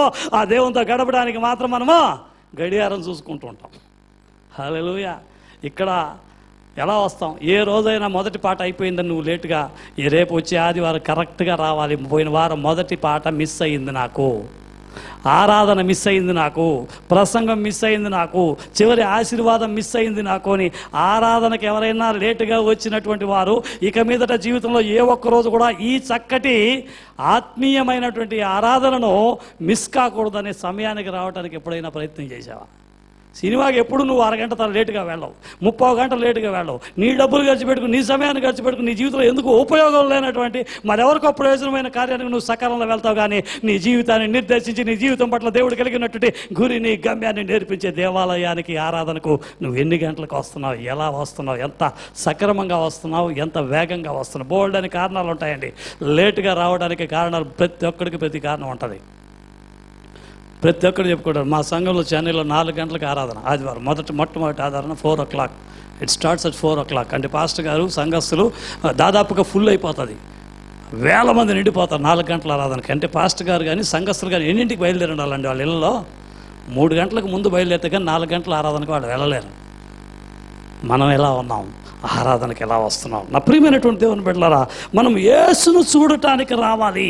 మత్తయి సువార్తలో చూసినట్లయితే 2వ అధ్యాయము 10-11 వచనాల్లో, మత్తయి సువార్త 2వ అధ్యాయము 10-11 వచనాల్లో, తూర్పు దేశపు జ్ఞానులు యేసును చూడటానికి వచ్చారు 10. వారు ఆ నక్షత్రమును చూసి అత్యానంద భరితుల ఇంటిలోనికి వచ్చి తల్లి అయిన మరియను ఆ శిశువును చూచి, హల్లెలూయా, శిశువును చూచి. వీళ్ళు ఎవరండి? ఎవరు చూస్తున్నారండి? ఎవరు చూస్తున్నారండి? ఇప్పుడు ఈ తూర్పు దేశపు జ్ఞానులు ఎవరు చూస్తున్నారండి? ఎవరు చూస్తున్నారండి?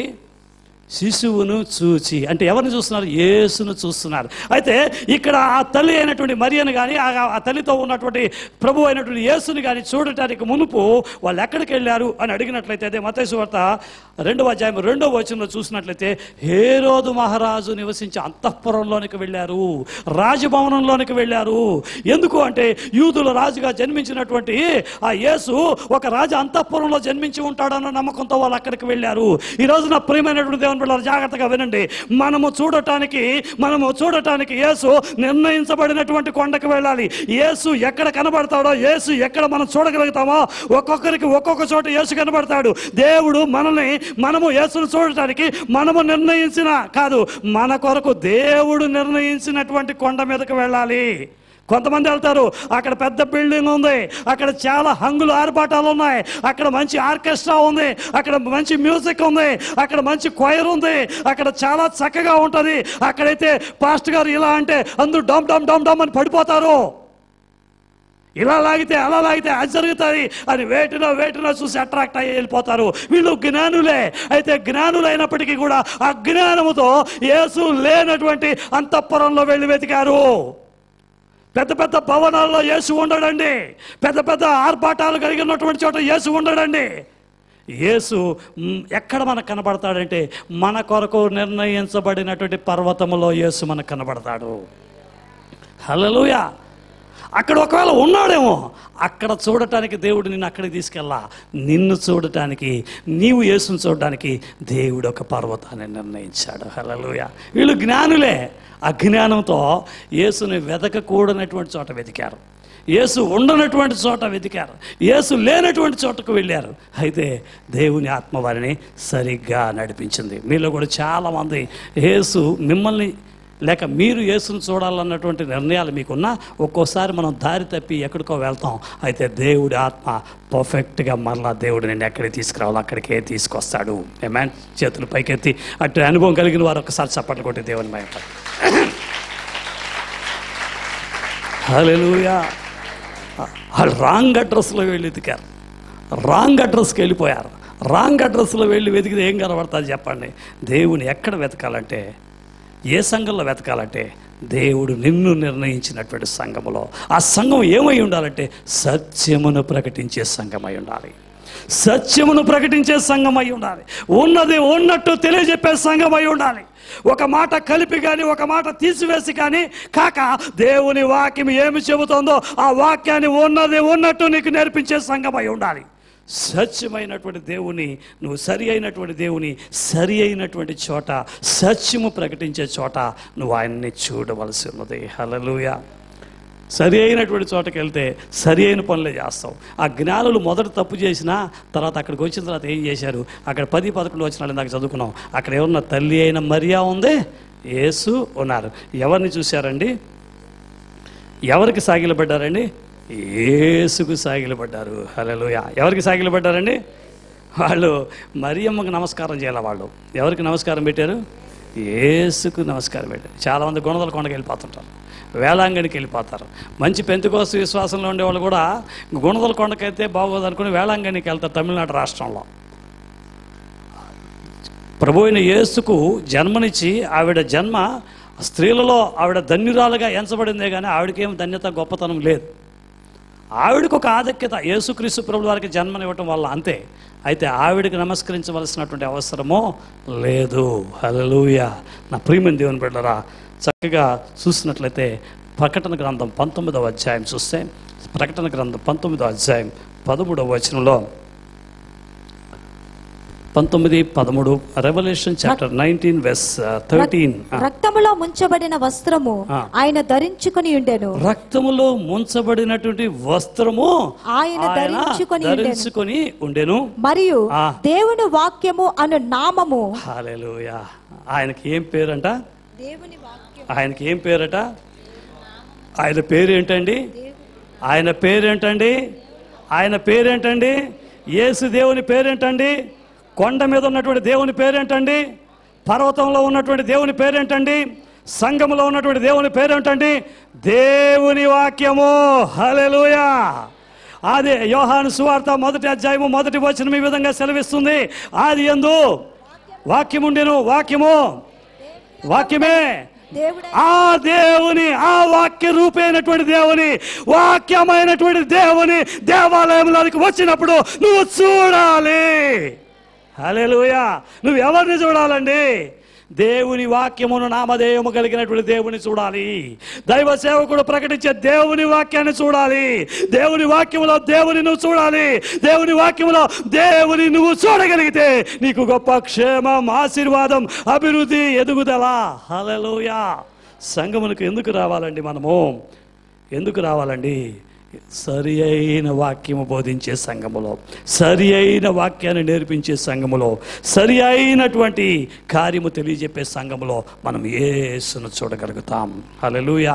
నీతికి విరోధమైనటువంటి బోధలు, వారికి అనుకూలమైనటువంటి రీతిలో వాక్యాన్ని వాటిని వారికి ఇష్టమైన రీతిలో మార్చివేసి, వాక్యాన్ని సందర్భోచితంగా కాకుండా, వాక్యంలో ఉన్నటువంటి సందర్భాన్ని కాకుండా వారికి అనుకూలమైనటువంటి రీతిలో బోధను మాట్లాడే అబద్ధపు ప్రవక్తలు, అబద్ధపు బోధలు ఉన్నటువంటి చోట కాదండి, సత్యమును సత్యముగా ప్రకటించే స్థలములో మన జీవితాన్ని కట్టుకోవలసినటువంటి వారమైనా. యోహాను సువార్త 1వ అధ్యాయం 29వ వచనంలో చూసినట్లయితే, యోహాను సువార్త 1వ అధ్యాయం 29వ వచనంలో, మరునాడు యోహాను యేసు తన యొద్దకు రాగా చూచి, చాలు. ఇక్కడ బాప్తిస్మిచ్చే యోహాను యేసుక్రీస్తు ప్రభుల వారిని చూచి, హల్లెలూయా, యేసుక్రీస్తు ప్రభుల వారిని చూచి ఆ యేసుక్రీస్తు ప్రభుల వారికి ఒక పేరు పెడుతున్నాడు. చదువమ్మా తర్వాత అక్కడే యేసుక్రీస్తు ప్రభుల వారి గురించి ఒక మాట చెబుతున్నాడు. 29 తర్వాత చదువమ్మా. మరునాడు యోహాను యేసు తన యొద్దకు రాగా చూచి, ఇదిగో లోక పాపమును మోసుకొని వెళ్ళు దేవుని గొర్రెపిల్ల. హల్లెలూయా. దేవాలయానికి మనం వచ్చినప్పుడు వినండి, దేవాలయానికి వచ్చినప్పుడు ఇక్కడ బాప్తిస్మిచ్చే యోహాను యేసును చూశాడు. యేసు తన దగ్గరికి రావటం, యేసు అలా రావటం చూశాడు. యేసు ఆ ప్రాంతానికి రావటం చూశాడు.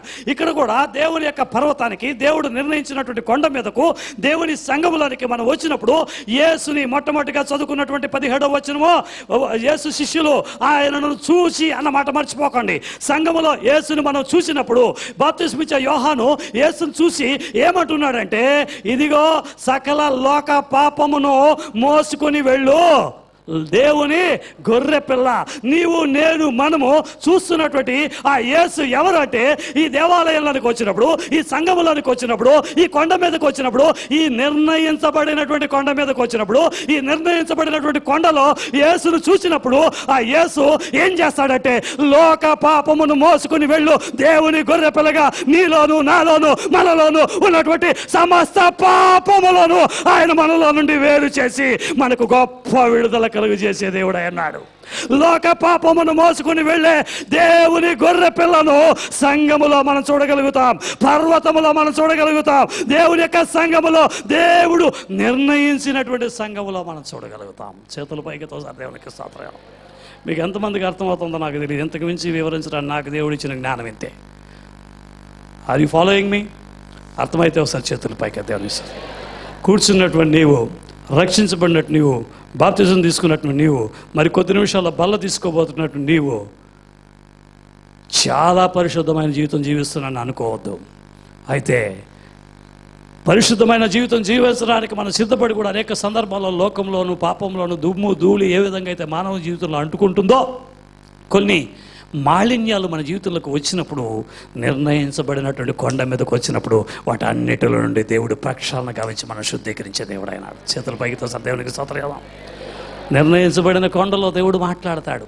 నిర్ణయించబడినటువంటి కొండలో దేవుడు మన తప్పిదాలు, మనలో ఉన్నటువంటి లోపాలు, మనలో ఉన్నటువంటి అతిక్రమాలు ఎత్తి చూపిస్తాడు. మాట్లాడేది పాస్టర్ కాదండి, మాట్లాడేది పాస్టర్మ్మ కాదండి. మనం చెప్తాం మాట్లాడేది మనుషుడే కానీ అతని నోట మీ మాట ఏమని చెప్తాం, నిలబడేది మనిషే కానీ మాట్లాడని మీరయ్యాను. ఎంత మోసంతో కూడిన ప్రార్థన చేయకండి. అది నిజమైతే యథార్థంగా నమ్మండి. హల్లెలూయా. ఆ మాట నమ్మండి. దేవుని నోట నుండి వచ్చే మాట, సేవకుల నోట్ల నుంచి వచ్చే మాట, దేవుడు నా కొరకు మాట్లాడుతున్నాడు. హల్లెలూయా. నిర్ణయించబడినటువంటి కొండలో దేవుడు మాట్లాడతాడు. ఏమని మాట్లాడు, ఆయన చూసిన వెంటనే హల్లెలూయా జక్కయ్యను ఒక్కసారి ఒక లుక్ వేశాడు. పొట్టి జాక మేడి చెట్టు మీద కూర్చుంటే దిగిరా అన్నాడు. ఒక లుక్ వేసాడు, దిగి రాగా నా లైఫ్ మారిపోయిందండి. దేవునికి మాత్రం మహిమ కలుగును గాక. హల్లెలూయా. పేతురు ఒకసారి మనలాగే చాలాసార్లు మనం కూడా అంతే కదా, సంఘాన్ని వదిలేస్తాం, సంఘానికి దూరం అయిపోతుంటాం, దేవునికి దైవ సేవకులకు విరోధంగా మాట్లాడుతుంటాం. అలాగే పేతురు ఒకసారి వెళ్ళిపోయాడు. నాకొద్దు బాబు, యేసుతో ఉంటే మనల్ని కూడా రోమా సైనికుడు తీసుకెళ్ళిపోయి నన్ను కూడా సిలువలో వేస్తాడేమో అనుకుని వెళ్ళిపోయాడు. అయితే ఒక్కసారి అలా చూడంగానే అలా ఆ యొక్క సైనికులు పట్టుకుని వెళ్తుంటే ఒక్కసారి యేసు పేతురుని అలా చూశాడు. సైడ్లో దూరం నుంచి వెంబడిస్తున్నాడు పేతురు. అలా చూశాడు, అతనిలో పశ్చాత్తాపం కలిగింది. ఎంత గొప్ప దేవుని కోసం నేను చచ్చిపోవటానికైనా రెడీ అనుకుని మరలా తిరిగి అతని దగ్గరికి రావడానికి సిద్ధపడ్డాడు. ఒక్క చూపు చాలు మనల్ని మార్చేస్తుంది. హల్లెలూయా. యేసుని మనం చూస్తే ఎక్కడ చూడాలి? వాక్యంలో చూడాలి. ఎంతమంది ఉదయకాలం మంది యేసుని చూస్తున్నారు? హల్లెలూయా. ఎంతమంది చూస్తున్నారు ఉదయకాలం మంది? నిర్ణయించబడిన కొండలో యేసు కనబడతాడు. నిర్ణయించబడిన కొండలో యేసు కనబడతాడు. హల్లెలూయా. కొంతమంది ఉంటారు స్త్రీలు, పాపం అదే ఈ ఊర్లోనే వివాహితులైనటువంటి స్త్రీలకి ఈ ఊర్లో బంధువులు ఉంటారు. ఆ బంధువులు వేరే వేరే సంఘాలకు వెళ్తుంటారు. వీళ్ళు ఏం చేస్తారంటే, అక్కడికి వెళ్ళకపోతే ఏంటి, ఇక్కడ మా బంధువులు వెళ్ళే చర్చికి వెళ్తాం, మనం అక్కడికి వెళ్తాం, ఇక్కడికి వెళ్తాం, ఈ పక్కన ఒక చర్చ్ ఉంది అక్కడికి వెళ్తాం అనుకుంటారు. ఎక్కడ పడితే అక్కడికి వెళ్తే మీకు ఏ ప్రయోజనం లేదు. నిర్ణయించబడిన కొండకి వెళ్తేనే యేసును మరి చూడగలుగుతారు. అమ్మ చర్చి, నాన్న చర్చి, తాత చర్చి, మామయ్య చర్చి, ఎంత మనం పేరు పెట్టుకుంది. అక్కడ మామ ఉంటాడు, అమ్మ ఉంటాడు, నాన్న ఉంటాడు, తాత ఉంటాడు, దేవుడు ఉండడు. దేవుడు నిర్ణయించినటువంటి కొండలో మాత్రమే దేవుడు ఉంటాడు. చప్పట్లు కూడా ఒకసారి దేవుడికి మహిమ చెల్లిద్దాం. హల్లెలూయా, హల్లెలూయా. నేను చెన్నైలో ఉన్నంతకాలం నాకు ఒకటే తెలుసు, ఇప్పటికీ నాకు ఒకటే తెలుసు, క్రైస్తవ చర్చి. ఇప్పుడు ఏమిటంటే బ్రాహ్మణ church, Chowdary church, Reddy church, మడ్డి చర్చి, ఆ చర్చి, ఈ చర్చి, కాపుల చర్చి, పాపుల చర్చి, అన్నీ చాలా చర్చిలు అయిపోయినాయి. మనకు కులాన్ని బట్టి కాదు సంఘము, దేవుని యొక్క నిర్ణయాన్ని బట్టి సంఘం అయినది. దేవునికి స్తోత్రం కలుగును కాక. ఈ కులపోళ్ళంతా ఎక్కడి నుంచి వస్తుంది, ఎక్కడి నుంచి తెలుసుకుని నేను దేవుని ఎదుట నిజంగా చేస్తాను. మీ ఇక్కడ కూర్చొని మీ కులాలు ఎవరైనా నాకు తెలియదండి. ఒకటి అరా మీరు చెప్పినప్పుడు, ఎప్పుడో సాక్ష్యం చెప్పినప్పుడు నేను చెప్పి నాకు తెలిసే, కానీ మీ కులాలు ఏంటి, మీ గోత్రాలు ఏంటి, మీరు ఏ వర్గానికి చెందిన నాకు అవసరం లేదు అసలు. యేసు రక్తంతో కడగబడిన తర్వాత మనమందరం ఒకే రక్త సంబంధికులమై ఉన్నాం. ఆమేన్. సాక్షార్థమై ఎప్పుడైతే పలానా వర్గంలో నుంచి రక్షించబడ్డానని చెప్తే, ఒక ఉన్నత కులంగా ఈ దేశంలో ఎంచబడుతున్నటువంటి కార్యాన్ని బట్టి ఒకవేళ ఒకడు దేవుని వైపు ఆకర్షితుడు అవుతానికి నేను బ్రాహ్మణ కులంలో పుట్టానని చెప్తానే కానీ నేను బ్రాహ్మణ్ణి కాదు. నిక్కచ్చిగా 100కి 100% 24 క్యారెట్ల క్రైస్తవుణ్ణి.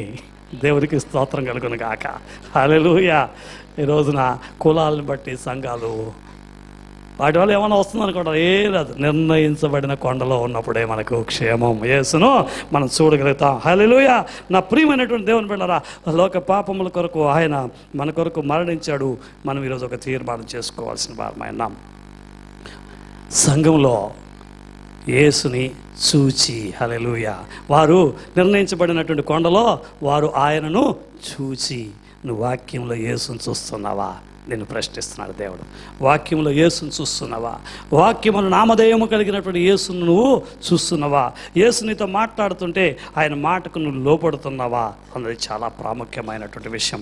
ఎప్పుడైతే ఆయన మాటకు లోపడతావో, ఎప్పుడైతే దైవ సేవకుల ద్వారా చెప్పే హెచ్చరికలు, ఎప్పుడైతే దైవ సేవకుల ద్వారా తెలియజెప్పే ఆ రెవల్యూషన్స్ నువ్వు పాటిస్తావో, నీ జీవితంలో జరగనటువంటి ఆ యొక్క అనేకమైనటువంటి సంభవించబోతున్నటువంటి కార్యాల గురించి దైవజనులు ముందుగా ప్రకటించినప్పుడు, వాటిని కానీ మీరు స్వీకరించినప్పుడు మీరు నమ్మండి, దేవుడు అద్భుతమైన రీతిలో మీ అతిక్రమాలంతటిని కూడా ఆయన మోసుకుని సంభవించనైనటువంటి ఏ కీడు, ఏ నష్టము కలగకుండా ఆయన మిమ్మల్ని తప్పించే దేవుడు అయి ఉన్నాడు.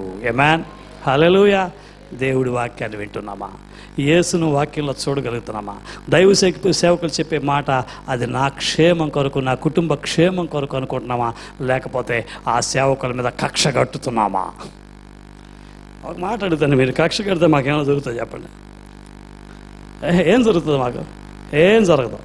సేవకులకు వ్యతిరేకమైతే మీకే నష్టం. మరలా సేవకులకు వ్యతిరేకంగా మాట్లాడితే మళ్ళా కష్టం మీకే.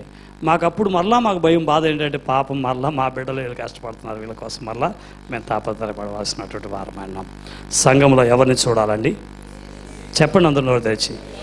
యేసును చూడాలి. ఎలా కనబడతాడండి యేసు? వాక్య రూపేణ కనబడతాడు. ఎక్కడ సంఘంలో కనబడతాడండి? నిర్ణయించబడిన సంఘంలో కనబడతాడు. దేవుడు నిన్ను ఇక్కడ తీసుకొచ్చి అంటుకట్టాడంటే ఇక్కడే నీ లైఫ్. హల్లెలూయా. ఏంటి? ఇక్కడే నీ లైఫ్. ఇంకా నువ్వు బతికున్నంతకాలకి ఈ ఊర్లో ఉన్నంత వరకు ఇదే. వేరే ఊరు వెళ్ళినా రాగలిగితే రావాలి అంతే. ఆమెన్. హల్లెలూయా. ఇప్పుడు చూడండి 250 కిలోమీటర్లు ఆమె వస్తుంది. ఎంతమ్మా 300 కిలోమీటర్సా? 317 370 కిలోమీటర్లు 270 హైదరాబాద్ దూరం. హల్లెలూయా. చేతులు పైకితో సార్ దేవునికి స్తోత్రం కదా. హల్లెలూయా. నిర్ణయించబడినటువంటి కొండ. 17వ వచనం మరలా చదువుదాం. మత్తయి సువార్త 28:17. వారు ఆయనను చూచి ఆయనకు మొక్కరు గాని. చాలు. ఆయన చూసిన వెంటనే వాళ్ళు ఏం చేశారు? ఆయనకు మ్రొక్కారు. నిర్ణయించబడినటువంటి కొండలోనికి వచ్చినటువంటి నీవు యేసును చూసిన తర్వాత మ్రొక్కడం అంటే ఆరాధించడము. హల్లెలూయా. దేవుని ఆరాధించడానికి వస్తున్నాం మనం. ఒక్కొక్క వారం ఇక్కడ ఎందుకు వస్తున్నాం? ఒక్కొక్క గురువారం ఎక్కడ ఎందుకు వస్తున్నాం? ఒక్కొక్క శుక్రవారం ఎందుకు వస్తున్నాం? ఒక్కొక్క స్త్రీల కూడికకు ఎందుకు వస్తున్నాం? ఒక్కొక్క ప్రార్థన సమయాలలో, ఉపవాస ప్రార్థనలో ఎందుకు వస్తున్నాం? దేవుని మ్రొక్కడానికి వస్తున్నాం. దేవుని పూజించడానికి వస్తున్నాం. దేవుని ఆరాధించడానికి వస్తున్నాం. నిర్ణయించబడినటువంటి కొండపై దేవుని ఆరాధించడానికి రావాలి. ఆమేన్. దేనికి రావాలి మనం? చెప్పండి అమ్మా. దేనికి రావాలి సంఘానికి? దేవుని ఆరాధించడానికి రావాలి. హల్లెలూయా. మత్తయి సువార్త ఇందాక చదువుకున్నటువంటి 2వ అధ్యాయం 1-2 వచనాలు వాళ్ళు ఏం చెప్పారు? జ్ఞానులు ఏం చెప్పారు? మేము యూదుల రాజుగా జన్మించినటువంటి రాజును పూజింపడానికి వచ్చామన్నారు. దేనికి వచ్చారు వాళ్ళు? పూజించడానికి వచ్చారు. సంఘమందు దేవుని మనము పూజించాలి. హల్లెలూయా. పూజించాలి. పూజించడం అంటే ఏంటి? ఆరాధించాలి. దేవుడు ఆత్మ గనక ఆత్మతోనూ సత్యముతోనూ ఆరాధించాలి. ఇట్లా మొటికాయలు వేసుకునో, ఇలా గుంజీలు తీసో, లేకపోతే పొర్లు దండలు వేసో, అంగ ప్రదక్షిణాలు చేసో కాదు. దేవుని ఆత్మతో సత్యముతో ఆరాధించవలసినటువంటి వారమైన. ఆమేన్. ఇదివరకు అవన్నీ చేసాం కదా మనం. తడి బట్టలతో కటిక నేల మీద దొరిలేవాళ్ళం. మరి ఇంకేం చేసేవాళ్ళం? బోల్డని చేసేవాళ్ళం. గుంజీలు పెట్టేవాళ్ళం. ఆయనమే టీచరా, మనమేమో స్టూడెంటా గుంజీలు పెట్టడానికి? ఇంతకుముందు చేసాం కదా. మొటికాయలు వేసుకున్నాం కదా. ఇట్లా తమిళనాడులో ఎక్కువ చూస్తాం మేము. రోడ్డు మీద వెళ్తూ ఉంటాడు పెద్ద ఆఫీసరు, కారు దిగుతాడు, అక్కడ ఒక చిన్న విగ్రహం ఉంటుంది, వినాయకుడి విగ్రహం. పక్కనే సూట్ కేసు పక్కన పెట్టుకొని అరిచి మళ్ళా కారుకి వెళ్తాడు. హల్లెలూయా. నా ప్రియమైన దేవుని బిడ్డలారా, దేవుడు ఆత్మ గనక మనము ఆత్మతోనూ సత్యముతోనూ మనము దేవుని ఆరాధించవలసిన వారం అన్నాం. ఇందాక చూసాం కదా 2:11 మత్తయి సువార్తలో జ్ఞానులు యేసుకు సాగిలపడ్డారు. ఆమేన్. యేసుకు సాగిలపడ్డారు. సాగిలపడడం అంటే ఏంటంటే అత్యంత తగ్గింపు. సాష్టాంగం అంటే శరీరములోని సర్వ అవయవములు నేల మీద పడివేసి, నేల మీద పడుకొని, నీ ముందు మేము ఏమీ లేని వారము, మేము ఏమీ కాని వారము, నీ ఎదుట నిలవదగినటువంటి వారము మేము కాము అని మనల్ని మనము పూర్తి స్థాయిలో తగ్గించుకునేటటువంటి వారముగా ఉండాలి. హల్లెలూయా. ముత్యాలంపాడు మందిరంలో ఇదివరకు కొంతమంది పెద్ద చదువులు చదువుకొని మంచి పదవుల్లో ఉండేవాళ్ళు వచ్చేవారు. కోర్టులో పనిచేసే ఆఫీసరు, ఇంకా మరి కొన్ని చోట్ల పెద్ద పెద్ద అధికారులుగా ఉండే పోలీస్ డిపార్ట్మెంట్లో ఒక ఆయన, ఇలా చాలామంది వచ్చేవాళ్ళు. వచ్చి మందిరంలో వచ్చి వాళ్ళు, సరైన కుర్చీలు లేవు ఇక్కడ, సరైన చైర్స్ లేవు ఇక్కడ, ఏంటి టెంట్ ఇలా ఉంది, ఓ పాస్ట్ పర్లేదు కానీ మార్కులు వేసాడు నాకు, పర్లేదు కానీ ఏదో చెప్తున్నాడు, మనం ఇక్కడ కూర్చోలేం, మనం ఇక్కడ కాలేదు. ఆయన సింహాసనం మీద కూర్చొని కాలు నేల మీద పెడితే సింహాసనం మీద ముందుండే ఒక చిన్న పీట వంటిది ఈ భూమి. ఈ భూమి ఎంతది అంటే దేవుడు కూర్చుంటే కాలు పెట్టుకోవడానికి మనం పెట్టుకోగలిగిన పీట వంటిది, ఫుట్ స్టూల్, ఇంగ్లీష్లో ఫుట్ స్టూల్ వంటిది. అంత సింహాసనం మీద కూర్చొని ఆ కాలు నేల మీద పెడితే ఆ నేల అంతా కూడా నిండిపోయి, అంత పెద్ద కాలు ఎవరిది? నా దేవుని. అంత పెద్ద దేవుని మందిరానికి వచ్చి ఆయన ఆత్మస్వరూపిగా మనమందరం చూడాలి, మనమందరం ఆరాధించాలి, మనమందరం పూజించాలని ఆత్మస్వరూపిగా మన మధ్యన సంచారం చేస్తుంటే ఆయన ముందు కాళ్ళు ఇలా వేసుకొని కూర్చుంటావు నువ్వు సంఘంలో, కాళ్ళు చాపుకొని కూర్చుంటావు నువ్వు సంఘంలో, నిర్లక్ష్యంగా కూర్చుంటావు సంఘంలో. మరి కొంతమంది చూస్తాను,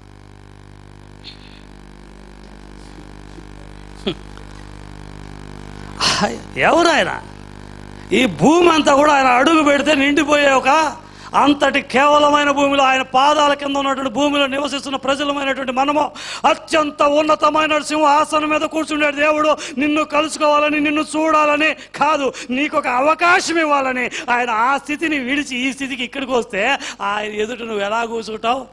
ఆయన సన్నిధిలో నువ్వు ఎలా ఆరాధన చేస్తావు? ఆయన ఆరాధన చేస్తున్నప్పుడు ఎలా ఉంటావు? కొంతమంది సెల్ ఫోన్లు చాటింగ్లు ఇక్కడే, మెసేజ్లు వస్తుంటే ఇక్కడే వాట్సాప్లో పంపిస్తుంటారు, ఫోన్ కాల్స్ వస్తుంది. 10 ఏళ్ల మంది నీకు ఫోన్ కొనుక్కే యోగ్యత లేదు, అసలు ఫోను లేదు నీకు. ఈరోజు ఏదో అదృష్టం కలిసి వచ్చి ₹4 కూడబెట్టుకొని దేవుడు ఇస్తే ట్యాబులు పెట్టుకొని, ఫోన్లు పెట్టుకొని, లేదా కంప్యూటర్లు పెట్టుకొని, ల్యాప్టాప్లు పెట్టుకొని అదే ప్రపంచం అనుకొని చివరికి బైబిల్ గ్రంథాన్ని కూడా మోసుకు రాకుండా ఒక ఫోన్లోనే దేవుడిని తీసుకొచ్చేస్తున్నాను. బైబిల్ గ్రంథం మీద ఏమని రాయబడి ఉంటుంది? పరిశుద్ధ గ్రంథం, హోలీ బైబుల్. నీ ఫోన్లో హోలీయా? Is your phone is holy? నీ ఫోను, నీ మొబైల్ ఫోన్, నీ స్మార్ట్ ఫోన్ హోలీనా? పరిశుద్ధమైందా? బైబిల్ ఫోన్లో బైబిల్ ఉండటం నేను తప్పని చెప్పట్లా, ఫోనే బైబిల్గా తేవటం తప్పు. ఒకవేళ ఫోన్లోనే బైబిల్ పెట్టుకోవాలంటే పెట్టుకో, అయితే ఆ ఫోను కేవలం బైబిల్కి మాత్రమే వినియోగించు, తప్పు కాదు. దాంట్లో ఎన్నో ఉన్నాయి, యూట్యూబ్లు ఉన్నాయి, ఆ ట్యూబులు ఉన్నాయి, ఇంకా ఏ ట్యూబులో ఉన్నాయి, ఎన్నో చండాలమైనవి కనబడతాయి. అది పరిశుద్ధ గ్రంథం ఎలా అవుతుంది? పరిశుద్ధ గ్రంథం ఎక్కడ పెట్టాలో అక్కడ పెట్టాలి. హల్లెలూయా. పరిశుద్ధ గ్రంథానికి ఇవ్వాల్సినటువంటి విలువ, మర్యాదలు, గౌరవాలు మనం ఇవ్వాలి. చర్చికి వచ్చేవాడి నువ్వు అంతటి దేవుని ఎదుట ఎలా కూర్చుంటున్నావు, ఎలా ఆరాధిస్తున్నావు? వాళ్ళు ఎవరండి? ఇంతకీ జ్ఞానులు. వాళ్ళు ఎవరండి? వాళ్ళు తూర్పు దేశపు జ్ఞానులు. వాళ్ళకంత పేరు ప్రతిష్టలు ఉన్నాయి. అంత చదువుకున్న వాళ్ళు ఏ సైన్స్ దబేలుమని పడిపోయారు, సాగిలు పడిపోయారు, సాష్టాంగంగా పడిపోయారు. మీ ఎదుట మేము ఏమీ లేవు, వీఆర్ నథింగ్, వీఆర్ నిల్ అన్నటువంటి రీతిలో. నా ప్రియమైన దేవుని పిల్లరా, యేసయ్యను చూడడానికి వచ్చినటువంటి ఆరాధన సమయంలో నిర్ణయించబడినటువంటి కొండలో నువ్వు పూర్తిగా తగ్గించుకొని దేవుని నువ్వు ఆరాధించవలసినటువంటి మనమే. నువ్వు ఆరాధించాలి. హల్లెలూయా, హల్లెలూయా. చెప్పండి ఎలా? అయితే మనము యేసు మీద పూర్తిగా నేనేం లేదా మాట అంటాం, నేను ఉత్తముండను, చెత్త కొండను, పనికి మాలిన చెత్తను, పెంట కుప్పలో, అంత ఉత్తి మాటలే, అంత ఉత్తి మాటలే, అంత ఊరికే మిమ్మల్ని మీరు మోసం చేసుకోవటం, మిమ్మల్ని మీరు మోసం చేసుకోవటం. గాంధీజీ చెప్పినటువంటి ఒక మాట, ఈరోజు గాంధీ జయంతి కాబట్టి ఈరోజు చెప్తున్నాను నేను. గాంధీజీ చెప్పినటువంటి ఒక మాట ఏంటో తెలుసా? మనల్ని మోసం చేసుకోవడం అంటే మనం అంగీకరించే మనసు మనకు లేకపోతే, దేవుడు ఈరోజు మాట్లాడుతున్నాడు, డేవిడ్ నీతో మాట్లాడుతున్నాడు, కృపాకర్ నీతో మాట్లాడుతున్నాడు, ప్రేమానంద నీతో మాట్లాడుతున్నాడు, పేరు పేరున చెప్తున్నాడు, ప్రతి ఒక్కరితో మీతో మాట్లాడుతున్నాడు అని చెప్పినప్పుడు ఆ మాట నీ హృదయానికి దగ్గరగా వచ్చి నీ యొక్క జీవితాన్ని అద్దం ముందు నిలబెట్టినట్టు చూపిస్తూ ఉంటే నువ్వు స్వీకరించకుండా చిచి ఇదంతా నాకు కాదు, ఇది నేను కాదు, నాకు కాదు అనుకోవటం ఏంటంటే, అంటే నిన్ను నువ్వు మోసపుచ్చుకోవటం ఏంటంటే నీకు నీవే అబద్ధం చెప్పుకోవటం, నీకు నీవే, నీ జీవితానికి నీవే అబద్ధం చెప్పుకోవటం, నిన్ను నువ్వు దగా చేసుకుంటావు, నిన్ను నువ్వు మోసం చేసుకుంటావు. దేవుని వాక్యం నీకు సూటిగా వచ్చినప్పుడు నువ్వు అంగీకరించే మనసు నీకు లేదు, వాటిని స్వీకరించే మనసు నీకు లేదు అంటే నీకు నువ్వే అబద్ధం చెప్పుకొని, బయటోడు అబద్ధం చెప్తే ఎంత కడుపు మండిపోతాయి. నీకు నువ్వే అబద్ధం చెప్పుకుంటున్నావు, నీకు నువ్వే అబద్ధం చెప్పుకుంటున్నావు. గాంధీజీ ఆ మాటే చెప్పాడు. వాళ్ళు మోసం చేసుకునే వాళ్ళు ఎవరంటే వారికి వారే అబద్ధం చెప్పుకోవటం. నాకు మనసులో ఉంటే ఇది అని చెప్తా నేను, స్వీకరించకపోయినా తర్వాత విషయం. నా ప్రియమైన దేవుని బిడ్డలారా, పరిశుద్ధాత్మ దేవుడు మనతో మాట్లాడు. ఆరాధనకు వచ్చినప్పుడు surrender yourself. Hallelujah, surrender yourself. పడిపో. నీ చదువు, నీ తెలివి, నీ జ్ఞానం, నీకున్న ఏది కూడా ఆయన ఎదుట అస్సలు అన్కన్సిడరబుల్, అస్సలు ఎన్నదగినవి కానే కావు. హల్లెలూయా, హల్లెలూయా. దేవుడికి స్తోత్రం కదా. వాళ్ళు ఎక్కడ పడ్డారండి జ్ఞానులు? ఎవరి కాళ్ళ దగ్గర పడ్డారండి? యేసయ్య కాళ్ళ మీద పడ్డారు, మనుషుల కాళ్ళ మీద పడలేదండి. ఈరోజు నువ్వు మనుషుల కాళ్ళ మీద పడుతున్నావు. దేవుని కాళ్ళ మీద పడ్డం తెలియని వాడు మనుషుల కాళ్ళ మీద పడతాడు. దేవుని కాళ్ళు పట్టుకోవడం తెలియని వాడు మనుషుల కాళ్ళు పట్టుకుంటాడు.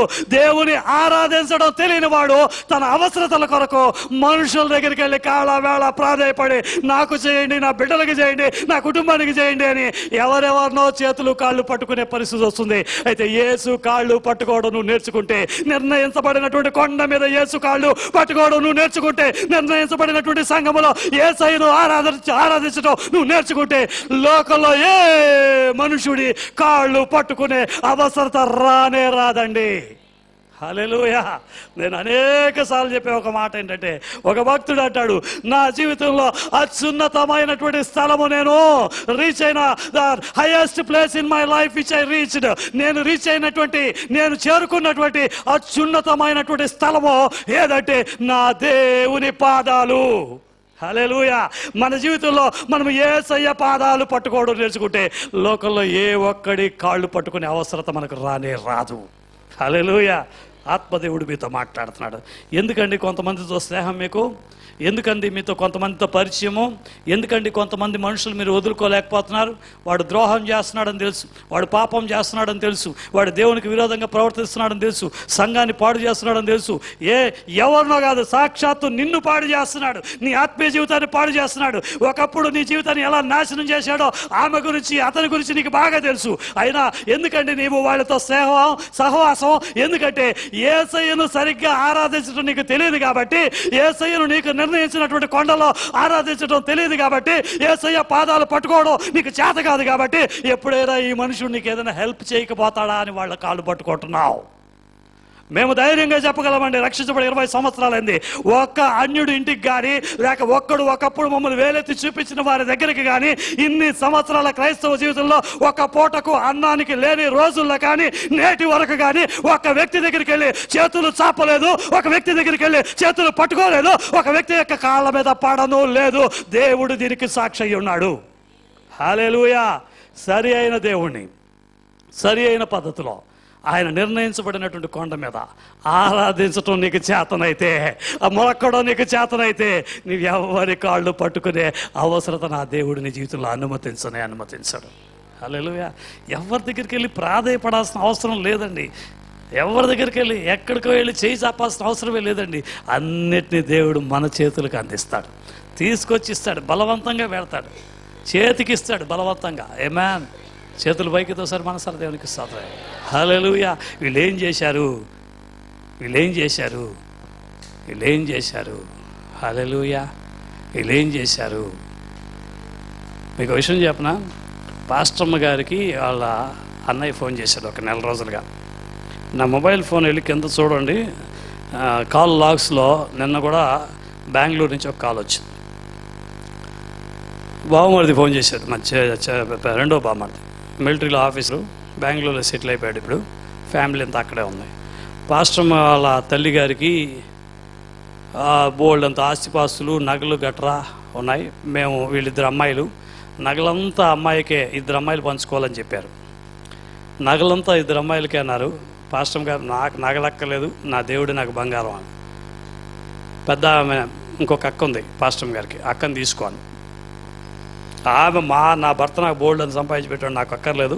చివరి రోజుల్లో వదిన గారు, మా పెద్ద వదిన గారు బాగా చూసుకున్నారు, ఆ నగలంతా వదిలికి ఇచ్చేద్దాం అని చెప్పి వీళ్ళిద్దరూ బంగారు నగలంతా 1-2 కాసులు కాదు, దాదాపుగా 150-200 కాసులు బంగారం వదిలేసుకున్నారు వీళ్ళిద్దరూ. అయిపోయింది. ఒక 15-20 రోజులుగా మాకు కంటిన్యూస్గా ఫోన్ కాల్స్. ఏమిటంటే వీళ్ళ తల్లిగారికి కోయంబత్తూరుకి అవతలక, వీళ్ళు ఊటీలో ఉండేవారు కదా, వాళ్ళ నాన్నగారు ఫైర్ ఆఫీసర్గా ఊటీలో హిందుస్థాన్ ఫోటో ఫిల్మ్స్లో ఉద్యోగం చేసేవారు. ఆ రోజుల్లో అక్కడెక్కడో ఆస్తిపాస్తులు కొనుగోలు చేశారు కోయంబత్తూరు అవతల వైపు. కోయంబత్తూరు చెన్నై తర్వాత పెద్ద సిటీ తమిళనాడు రాష్ట్రంలో. సౌత్ ఇండియన్ మోనార్క్ అంటారు, ఇండస్ట్రియల్ సిటీ, అంత పెద్ద పట్టణం. ఆ ప్రాంతం అక్కడి నుంచి కొన్ని కిలోమీటర్ల దూరంలో వాళ్ళ తల్లిగారికి ఆస్తులు ఉన్నాయి. వాళ్ళు ఇప్పుడు దాకా వీళ్ళు ఎవరు పట్టించుకోవాలి, ఎందుకంటే వీళ్ళ అన్నదమ్ములు అక్క చెల్లెలు అందరూ కూడా బాగా ఫైనాన్షియల్గా బాగా అభివృద్ధి చెందారు. ఎవరు కూడా పట్టించుకోవాలా, ఎవరు కూడా పంచుకోవాలనుకోవాలా. అయితే ఇప్పుడు ఉన్న పళంగా ఏమైందంటే వాళ్ళ తల్లిగారికి చెల్లెలు అంటే పాస్టర్ గారి పిన్ని ఈ ఆస్తిపాస్తుల్లో నేను కొనుగోలు చేసుకుంటాను, నేను తీసుకుంటాను, ఆమె పిల్లలైనటువంటి మీరు ఈ ఆస్తిని నేను కొనుక్కుంటున్నాను కాబట్టి మీరు ఈ ఆస్తికి సంబంధించినటువంటి ఇదిగో భాగాలు మీకు ఇస్తున్నాను అని చెప్పి పిలిచారు. పెద్దవాడు చనిపోయాడు, లాస్ట్ వాడు చనిపోయాడు, చిన్నవాడు చనిపోయాడు, ఇంక ఉన్నది ముగ్గురే. ఈ ముగ్గురులో ఒక ఆమెమో ఎవరు వీళ్ళ అక్క అవసరమైనటువంటి ఆధార్ కార్డులు ఫోటోలు అన్నీ పంపించేసింది, వస్తుంది పెద్ద మొత్తం అని. ఇంకొక అన్నయ్య అయితే వెళ్ళి ఆయన భాగం తెచ్చేసుకున్నాడు, బెంగళూరులో ఉన్న అన్నయ్య ఆయన వాటా తెచ్చుకున్నాడు. ఇప్పుడు ఇద్దరికి చెందినాయి. ఇంకొక ఆయనకి భార్యకి ఇంకో ఆయన భార్యకి కూడా వాటాలు ఇవ్వడానికి అయిపోయాయి. ఇక ఒకే ఒక భాగం ఉంది. చిన్న మొత్తం కాదు, చాలా పెద్ద మొత్తం, ఊహించలేనంత పెద్ద మొత్తం వచ్చి నీకు ఎంత పెద్ద మొత్తం వస్తుంది, వచ్చి తీసుకో, ఒక ఫోటో ఆధార్ కార్డు తీసుకొని వచ్చేసి సంతకాలు పెట్టేసి డాక్యుమెంట్లో రిజిస్ట్రేషన్కి అన్నిటినీ కూడా మీరు తీసేసుకో అని చెప్తే ఫోన్ కాల్ వచ్చినప్పుడు పాస్టర్ గారు నన్ను అడిగారు, మనది కాంది మనకెందుకు, అది ఎంత పెద్ద మొత్తమైనా మనకు అవసరం లేదు, దేవుడు మనకు కావాల్సినంత ఇచ్చున్నాడు. పాస్టర్ గారు చెప్పారు వాళ్ళ అన్నయ్యతో, నాకెందుకు, మీరు పంచుకొని, నాకు అవసరమే లేదన్నారు. సరే, మేమైతే దేవునిలో ఏదో రుచి చూసాం, దేవునిలో ఆనందాన్ని అనుభవించాం, ఇంత పెద్ద మొత్తం మేము వద్దనుకుంటున్నాం అనుకోవచ్చు మీరు. అయితే మానసాకి శ్యామకి చెప్తే, అరే మీ అమ్మమ్మ తాతయ్య తాలూకు ఆస్తి ఇంత పెద్ద మొత్తం వస్తుందంట. శ్యామ్ అన్నాడు, మనకెందుకమ్మా మీ అన్యుల సొమ్మంతా, మనకు దేవుడు కావాల్సినంత ఆస్తిపాస్తులు మనకి ఇస్తాడు, మనకెందుకు ఆ సొమ్ము. మానస అంటది, వాళ్ళు అనుభవించని, వాళ్ళు తినని, మనకు కావాల్సినంత దేవుడు కొదువు లేకుండా మనకి ఇస్తూనే ఉన్నాడు. ఎంత ఆస్తి ఉంటే మాత్రం ఎత్తుకుపోతామా, మనకు అక్కర్లేదు. హల్లెలూయా. నిన్న మళ్ళీ ఫోన్ చేస్తున్నాడు. ఆమె చివరి కోరిక పిల్లలకి అందరికీ, మేము రాలేమండి, మాకు అవసరం లేదండి అని చెప్పగలిగే మనసును దేవుడు ఇచ్చాడు. దేవునికి మాత్రం మహిమ కలిగింది కాక. ఎందుకు ఈ మాటలు చెప్తున్నానంటే, మన దేనికోసం వాళ్ళ కాళ్ళు వీళ్ళ కాళ్ళు పట్టుకుంటున్నాం, మన దేనికోసం వాళ్ళ కాళ్ళు వీళ్ళ కాళ్ళు పట్టుకుంటున్నాం, ఎందుకోసము యేసయ్యను సరిగా ఆరాధించలేకపోతున్నాం, కాని స్థలంలో మనం ఎందుకు ఉంటున్నాం, కాని మనుషులను మనం ఎందుకు కలుసుకుంటున్నాం. ఇక్కడ యేసయ్యను ఆరాధించవలసినటువంటి రీతిలో ఆరాధించడం చేతకాక ఆయన కాళ్ళు పట్టుకుంటే మనకి ఏమైనా చేయగలడు, అన్నీ చేయగలడు అనుభవం లేక మనుషులు ఎప్పుడైనా ఉపయోగపడతారని మనుషుల దగ్గరికి వెళ్తున్నాం. హల్లెలూయా, హల్లెలూయా. మా అన్నయ్య అంటే నాకు చాలా ఇష్టం, మా పెద్దమ్మ కొడుకు. స్నేహితుల్లాగా పెరిగాం అసలు. మా ఇద్దరికి 5 సంవత్సరాల వ్యత్యాసం. అంటే ఎంత సరదాగా ఉంటాడంటే అంత సరదాగా ఉంటాడు. ఇంకా ఒక మాటలు చెప్పాలంటే, జీవితంలో అతనికన్నా ముందు నేను జీవితంలో సెటిల్ అయ్యా. అతను 40 ఏళ్ళ తర్వాత వస్తే నా జీవితం, నేను 25 ఏళ్ళకి నాకు మంచి సంపాదన, మంచి స్థితిగతులు కలిగిన వ్యక్తిగా ఉన్నా. ఆయన ఇప్పుడు కారులో తిరుగుతుంటే నేను 25 ఏళ్ళు 30 ఏళ్ళ ముందే కారులో తిరిగేవాడిని నేను. అయితే ఆ అన్నయ్య, అతని యొక్క కుటుంబం ఎంతగా ఆశపడ్డా, ఎంతగా ఇష్టపడ్డా, నా లిమిట్స్లో నేనున్నా. నేను యేసయ్యను నమ్మాను. ఈరోజు అతను చాలా గొప్ప స్టేజ్లో ఉన్నాడు. ఒక కంపెనీలో అకౌంట్స్ డైరెక్టర్గా ఉన్నాడు, ఆడిటర్, చార్టెడ్ అకౌంటెన్సీ చేశాడు, గొప్ప పొజిషన్లో ఉన్నాడు. నెలకు 3-4 లక్షల రూపాయల జీతం, ల్యాంకో ఇన్ఫోసిస్లో పనిచేస్తున్నాడు, ఢిల్లీలో ఉన్నాడు. అయితే నీ ఆస్తిని బట్టో, నీకున్న పరిచయాన్ని బట్టో నేను నీ దగ్గరికి రాను, కష్టంలో ఎలా ఉన్నాను. ఇప్పుడు వాళ్ళు మాకు ఫోన్ చేసి, అరే అమ్మాయి కోసం ప్రార్థన చేయరా, అల్లుడి కోసం ప్రార్థన చేయరా, అబ్బాయి కోసం ప్రార్థన చేయరా, కొన్ని సంవత్సరాలు క్రీస్తును అంగీకరించానని మమ్మల్ని దూరంగా పెట్టినటువంటి వాళ్ళు, ఆ క్రీస్తు ఈరోజు కార్యము చేయగలడు అని మమ్మల్ని అడుక్కునే స్థితిలో దేవుడు. హల్లెలూయా. నా ప్రియమైన దేవుని బిడ్డలారా, మనం ప్రభు కొరకు వైరాగ్యాన్ని నిలబడితే ప్రభు వైరాగ్యమైన కార్యాలు మన దగ్గర చేస్తాడు. ఆయన కాళ్ళు పట్టుకుని అనేకులు మన కాళ్ళు పట్టుకునే దేవుడు చేస్తాడు. హల్లెలూయా. సరి అయినటువంటి దేవుని సరి అయిన పద్ధతిలో, సరి అయిన స్థలంలో, నిర్ణయించబడిన కొండలో మనం ఆరాధించే వ్యక్తులుగా ఉండాలి. చేతుల పైకితో దేవునికి స్తోత్రం చేద్దాం. నేను ముగింపులోకి వచ్చేస్తున్నాను. 2 కార్యాలు సరి అయిన కొండలో, నిర్ణయించిన కొండలో, దేవుడు నిర్ణయించినటువంటి పర్వతంలో, లేక నిర్ణయించినటువంటి సంఘములో మొదటిగా మనము యేసుని చూడాలి. వాక్య నామధేయము కలిగిన యేసుని మనం చూడాలి. చూస్తే మన అతిక్రమాలని, చూస్తే మనం ఉన్నటువంటి లోపాలని, చూస్తే మనలో ఉన్నటువంటి పాపాలని, చూస్తే మనలో ఉన్నటువంటి బలహీనతలని, చూస్తే మనలో ఉన్నటువంటి సర్వస్వాన్ని కూడా ఆయన తొలగించి వేయగలడు. ఎందుకంటే లోక పాపమును మోసుకుని వెళ్ళి దేవుని గొర్రెపిల్ల ఆయన్ని వాక్యంలో చూడాలి. నీకు ఇక్కడ వాక్యంలో దేవుడు కనబడుతున్నాడా? వాక్యంలో దేవుడు కనబడుతున్నాడా? అటు ఇటు మెలికలు తిరిగిపోతున్నావు నువ్వు. మంచి వాక్యం గమనించండి, ఆశీర్వాదం వస్తుంది, అది వస్తుంది, ఇది వస్తాడా అని వస్తారు. ఏదైనా హెచ్చరికలు వస్తే మాత్రం నన్ను ఈరోజు టార్గెట్ చేశాడు పాస్టర్ గారు. అరే నిన్ను టార్గెట్ చేస్తే నాకేం వస్తుంది చెప్పు? ఏమ్మా నిన్ను టార్గెట్ చేస్తే నాకేం వస్తుంది చెప్పండి? మిమ్మల్ని టార్గెట్ చేస్తే మాకేం వస్తుంది? మీరు టార్గెట్ చేసేవని మీరు ఒకరికొకరు విరోధంగా దూరంగా మాట్లాడితే మరలా మీరు సంఘానికి దూరం అయితే బాధపడేది మేమే కదా. ఏ తండ్రి కూడా తన బిడ్డలను దూరం చేసుకోవాలని కోరుకోడు. ఏ తండ్రి అయినా తన బిడ్డలను సరి చేయాలని కోరుకుంటాడు, మరింత దగ్గరకు చేర్చుకోవాలని కోరుకుంటాడు. ఈ సత్యాన్ని గ్రహిస్తే దేవుడు సేవకుడు కాదు టార్గెట్ చేసింది, దేవుడు నన్ను టార్గెట్ చేస్తున్నాడు అని గుర్తించగలుగుతాం. చేతుల పైకి తోసా దేవునికి స్తోత్రం, మనసారా దేవునికి స్తోత్రం చేద్దాం. హల్లెలూయా. మనల్ని హెచ్చరిక చేసే నిర్ణయించబడిన సంఘంలో ఉండటం మంచిది. ఆమేన్. నిర్ణయించబడిన సంఘం ఎలా ఉండాలి? ఎప్పుడు చూసినా ఆశీర్వాదాలు, లంకి బిందులు వస్తాయి వస్తాయి. బాగుంటావు నువ్వు, ఎవడు చెప్పాడు నువ్వు బాగుపడవని, ఎవడు చెప్పాడు నువ్వు నాశనం అయిపోతావని, నువ్వు బాగుంటావు, నువ్వు అది చేస్తావు. ఎస్, అవన్నీ వాస్తవమే. కానీ ఎలా ఉంటే బాగుంటావని నేర్చుకోవటం చాలా ప్రాముఖ్యమైనది. ఆమేన్. మేము అలాగే నేర్చుకున్నాం, మేము అలాగే నేర్చుకుంటున్నాం. ఇప్పుడు కూడా షర్టు ఇప్పి కొరడాతో కొడితే ఎలా ఉంటుంది చెప్పండి? ఆ విధంగా దేవుని వాక్యం కొట్టి కొరడా దెబ్బలు తింటూ నేటికి కూడా మేము నేర్చుకుంటూనే ఉన్నాం. దేవునికి మాత్రం మహిమ కలుగును గాక. హల్లెలూయా. మొదటిగా నిర్ణయించబడిన కొండలో యేసుని వాక్యంలో చూడాలి. నిర్ణయించబడిన కొండలో దేవుని పాదాలు పట్టుకొని ఆత్మతోనూ సత్యముతోనూ ఆరాధించడం నేర్చుకోవాలి. మనసు ఎక్కడో పెట్టుకొని ఆరాధన చేసి ఇంకెవడో కాళ్ళు పెట్టుకోవాలి. నీ మనసు ఎక్కడుందో ఇప్పుడు అక్కడికి వెళ్ళి కాళ్ళు పట్టుకోవాలి. ఇక్కడ నువ్వు యేసయ్య పాదాలు పట్టుకుంటే ఆత్మతోనూ సత్యంతో ఆరాధిస్తే నువ్వు ఎవడి కాళ్ళు పట్టుకునే అవసరత నీకు రాదు. వాళ్ళతో స్నేహం, వీళ్ళతో బంధం అంతా ఎందుకు వస్తుంది చెప్పండి? ఈరోజు ఒక నిర్ణయం తీసుకోండి. నేను ఎప్పుడో ఒక మాట చెప్తాను, 90 రోజులు ఇలా బతకాలని నిర్ణయించుకోండి. ఆ 90 రోజులు మీరు ఆ విధంగా బతికి వేసుకోరకు ఇట్లా బతికి దేవుడు కార్యం చేయబోతున్నాడు వచ్చి అడగండి. ఈ 90 డేస్ నేను ఇలా లేస్తాను, ఈ 90 డేస్ ఇలా ప్రార్థన చేస్తాను, ఈ 90 డేస్ నేను చర్చిలో ఇలా ఉంటాను, ఈ 90 డేస్ నా ఇంట్లో ఇలా ఉంటాను, ఈ 90 డేస్ వీళ్ళని కలుసుకోను, ఈ 90 డేస్ వీళ్ళతో మాట్లాడను, ఈ 90 డేస్ దేవునికి విరోధమైన క్రియలు కార్యములు ఏమైనా చేయను. చూడు, 90 రోజులు అక్కలా నువ్వు నిర్ణయించుకున్న దినం మొదలుకొని దేవుడు నీతో కార్యం చేయటం ఆరంభిస్తాడు. ఆశ్చర్యం కలిపే రీతిలో 90 రోజుల తర్వాత నువ్వు చెప్తావు, నా జీవిత కాలము నేను ఈ విధంగానే జీవిస్తాను, నాకు ఈ లోకంలో ఎవరు అక్కర్లా, యేసు మాత్రం చాలు అని చెప్పగలుగుతావు. ఆమేన్. అదంతా టేస్ట్ అండి, ఇదంతా రుచి చూడాలి. యెహోవా ఉత్తముడని రుచి చూడాలి. మీకు రుచి తెలియట్లా, అందుకే ఎక్కడికక్కడికి వెళ్తున్నారు. రుచి తెలియట్లా, అందుకే ఎవరెవరినో పట్టుకుంటున్నారు. రుచి తెలియట్లా, అందుకే ఎవరెవరినో ఆధారపడుతున్నారు. రుచి తెలియట్లా, నా దేవుడు ఉత్తముడని, నా దేవుడు ఉత్తమమైనవి మాత్రమే చేస్తాడని. సింహ పిల్లలైనా ఆకలి కొని పస్తులు ఉండవచ్చు, కానీ యెహోవాను ఆశ్రయించు వారికి ఏ మేలు కొదువై ఉండదు. ఆహారం కొదువై ఉండదు అని చెప్పట్లే యేసు, మేలులు కొదువై ఉండదు అంటున్నాడు. ఆమేన్. హల్లెలూయా.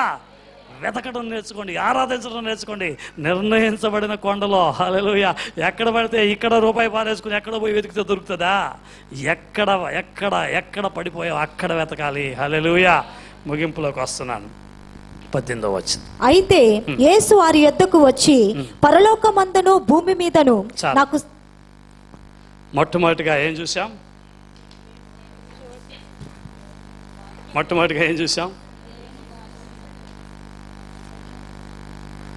నిర్ణయించబడిన కొండలో ఏంటి? మొదట యేసుని చూచాం.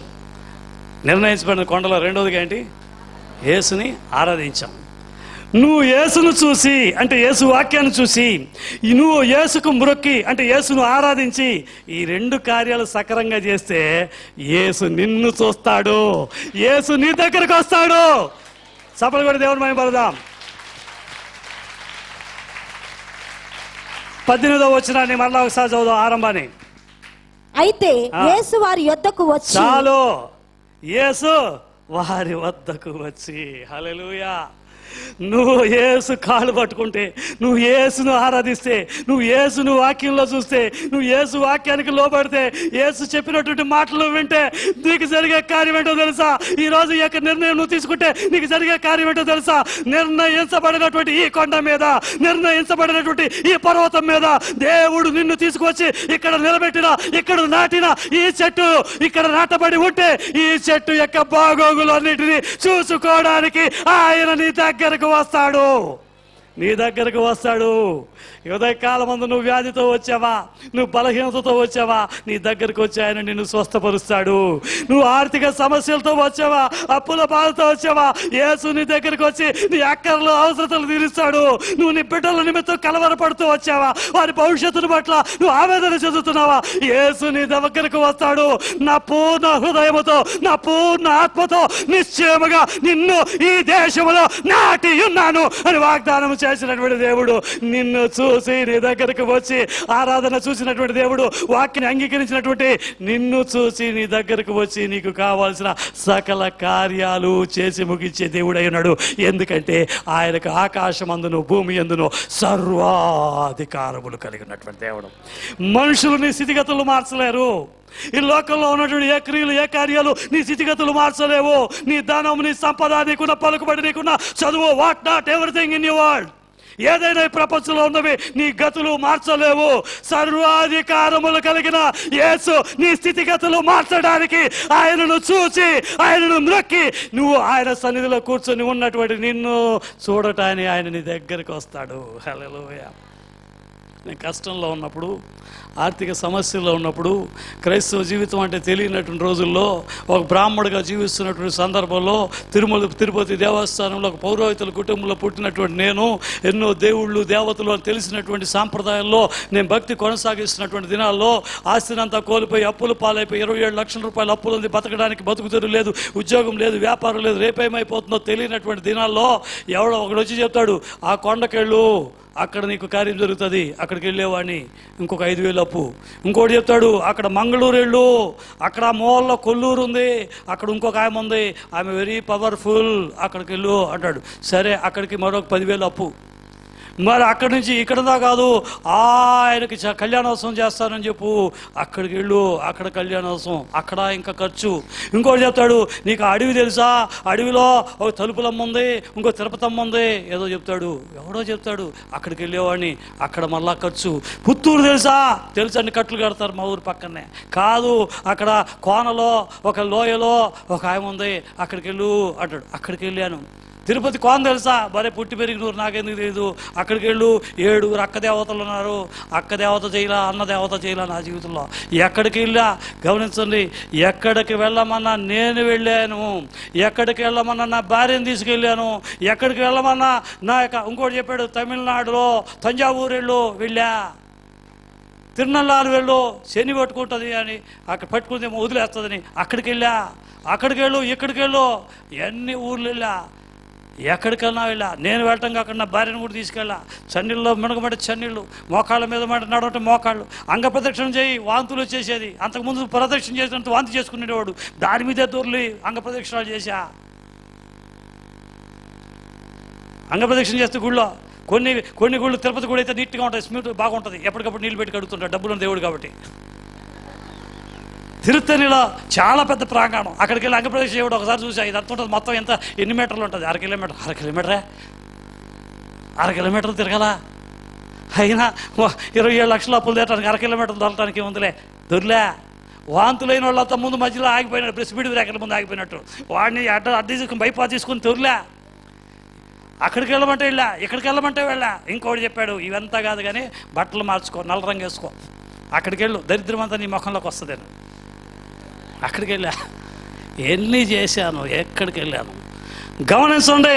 ఈ లోకంలో ప్రతి చోటకు నేను వెళ్ళా, అయితే ఇక్కడ నా దేవుడు నన్ను వెతుక్కుంటూ వచ్చాడు, ఇక్కడ నా దేవుడు నన్ను వెతుక్కుంటూ వచ్చాడు, ఇక్కడ మన దేవుడు మనల్ని వెతుక్కుంటూ వస్తాడు.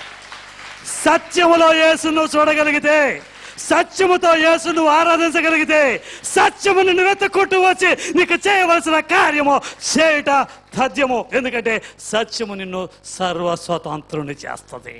హల్లెలూయా. సత్యము మాత్రమే నిన్ను సర్వస్వతంత్రుని చేస్తుంది. నా ప్రియమైన దేవుని బిడ్డలారా, మార్కు సువార్త 1వ అధ్యాయం 31వ వచనంలో జ్వరంతో ఉంది ఒక ఆవిడ. చదువు 1:30. ఆయన ఆమె దగ్గరకు వచ్చి చెయ్యి పట్టి ఆమెను లేవనెత్తెను, అంతట జ్వరము ఆమెను వదిలేను గనుక ఆమె వారికి ఉపచారము చేయసాగెను. చాలు, యేసు వెళ్ళాడు, ఆవిడ చేయి పట్టుకున్నాడు, ఆవిడకి స్వస్థత కలిగింది. లూకాసు వార్త 10వ అధ్యాయం చదవక్కర్లా, ముగించేస్తున్నా. 10వ అధ్యాయం 34వ వచనంలో చూస్తే, ఒక వ్యక్తి దొంగల చేతులు పడి ఎరుగు వెళ్ళే మార్గంలో పడిపోయినాడు. ఆ రూట్లో లేవీయుడు వెళ్ళాడు, యాజకుడు వెళ్ళాడు, అందరూ వెళ్ళారు, ఎవరూ పట్టించుకోవాలా. అయితే 10:34 మాత్రం చదవండి ఎవరైనా. 10:34 అతనిని చూచి చాలు. ఇందాక చదువుకున్న మత్తయి సువార్త 28:18 ఏం చదువుకున్నాం? యేసు వారిని చూచి దగ్గరికి వచ్చి, ఇక్కడ సమరయుడు చూచి. హల్లెలూయా. మనం గాయపడడం చూసి దేవుడు విడిచిపెట్టి వెళ్ళిపోయాడు కదండి. మనం తీసుకొచ్చి పూటకోళ్ళ వాడైనటువంటి పాస్టర్ సురేష్ కుమార్ చేతికిచ్చి, పూటకోళ్ళ ఇల్లు అయినటువంటి పెనియల్ ప్రేయర్ హౌస్లో మిమ్మల్ని పెట్టి, మీకు అవసరమైనటువంటి ఖర్చులకు 2 దేనారములనే కొత్త నిబంధన పాత నిబంధన గ్రంథాన్ని ఇచ్చి, హల్లెలూయా, ఈ పాత నిబంధన కొత్త నిబంధన 2 దేనారాలు ఇచ్చి, పూటకోళ్ళ వాడైనటువంటి పనివాడైనటువంటి సురేష్ కుమార్తో, ఇదిగో నా బిడ్డలను పోషించడానికి అవసరమైనటువంటి ఆహారమైన 2 దినారాలు నీ చేతులకి ఇస్తున్నా, వీళ్ళని పోషించు, వీళ్ళని పెద్ద చేయి, వీళ్ళని గొప్ప చేయి అన్న బాధ్యతలు అప్పగించి మరలా అంటున్నాడు, ఒకవేళ వీళ్ళకి ఖర్చు పెట్టింది నీకు ఎక్కువైతే నేను తిరిగి వచ్చి నీకు మరలా ఇస్తాను, నీకు తిరిగి వచ్చినప్పుడు నీ బాకీ నేను తీరుస్తాను. మాత్రమే కాకుండా వీళ్ళ లెక్కల్లో తేడా ఉంటే నేను తిరిగి వచ్చినప్పుడు లెక్కలు అడుగుతాను. దేవునికి స్తోత్రం కలుగును గాక. మనల్ని దేవుడు సంఘంలో తీసుకొచ్చాడు. నిర్ణయించబడిన కొండ. మోకరిద్దాం. నిర్ణయించబడినటువంటి కొండ. హల్లెలూయా. పాస్టర్ గారు ప్రార్థనలో నడిపిస్తారు. నిర్ణయించబడినటువంటి కొండకు మన జీవితాన్ని అప్పగించుకుందాం. నిర్ణయించబడినటువంటి కొండలో మన జీవితాన్ని అప్పగించాం. ఎంతమంది దేవుడు మాట్లాడాడో నాకైతే తెలియదు. నా బతుకైతే దేవుడు నాతో మాట్లాడాడు. ఒక నిర్ణయం తీసుకున్నా, అక్కడ ఇక్కడ కాదండి, దేవుడు ఇక్కడే నీ జీవితాన్ని పెట్టాడు. దేవుడు చెప్పిన మాట వినాలి. నీకు ఒక మాట చెప్పాడా, ఇది నష్టమో కష్టమో కీడో అని పాటించు. నిర్ణయం తీసుకో. ఈరోజు తప్పేం కాదు, నిర్ణయం తీసుకో. ఆయన దగ్గరికి రావాలి, చూడాలి, వాక్యంలో యేసుని చూడాలి, తర్వాత ఆయన్ని ఆరాధించాలి, సాగిలి పడాలి. Complete surrendering. స్వామి నువ్వు చెప్పిన మాట నేను లోపడతా, అంతే, కంప్లీట్గా నీ మాటకు లోపడతా. ఇంక నేను 2 ఆలోచన లేదు నాకు, నీకు లోపడతా అంతే. ఎప్పుడైతే నువ్వు సత్యంలో యేసుని చూస్తావో, వాక్యంలో ఎప్పుడైతే దేవుని ఆరాధిస్తావో, 3వదిగా యేసు నీ దగ్గరికి వచ్చేస్తాడు. ఆమేన్. వాక్యాన్ని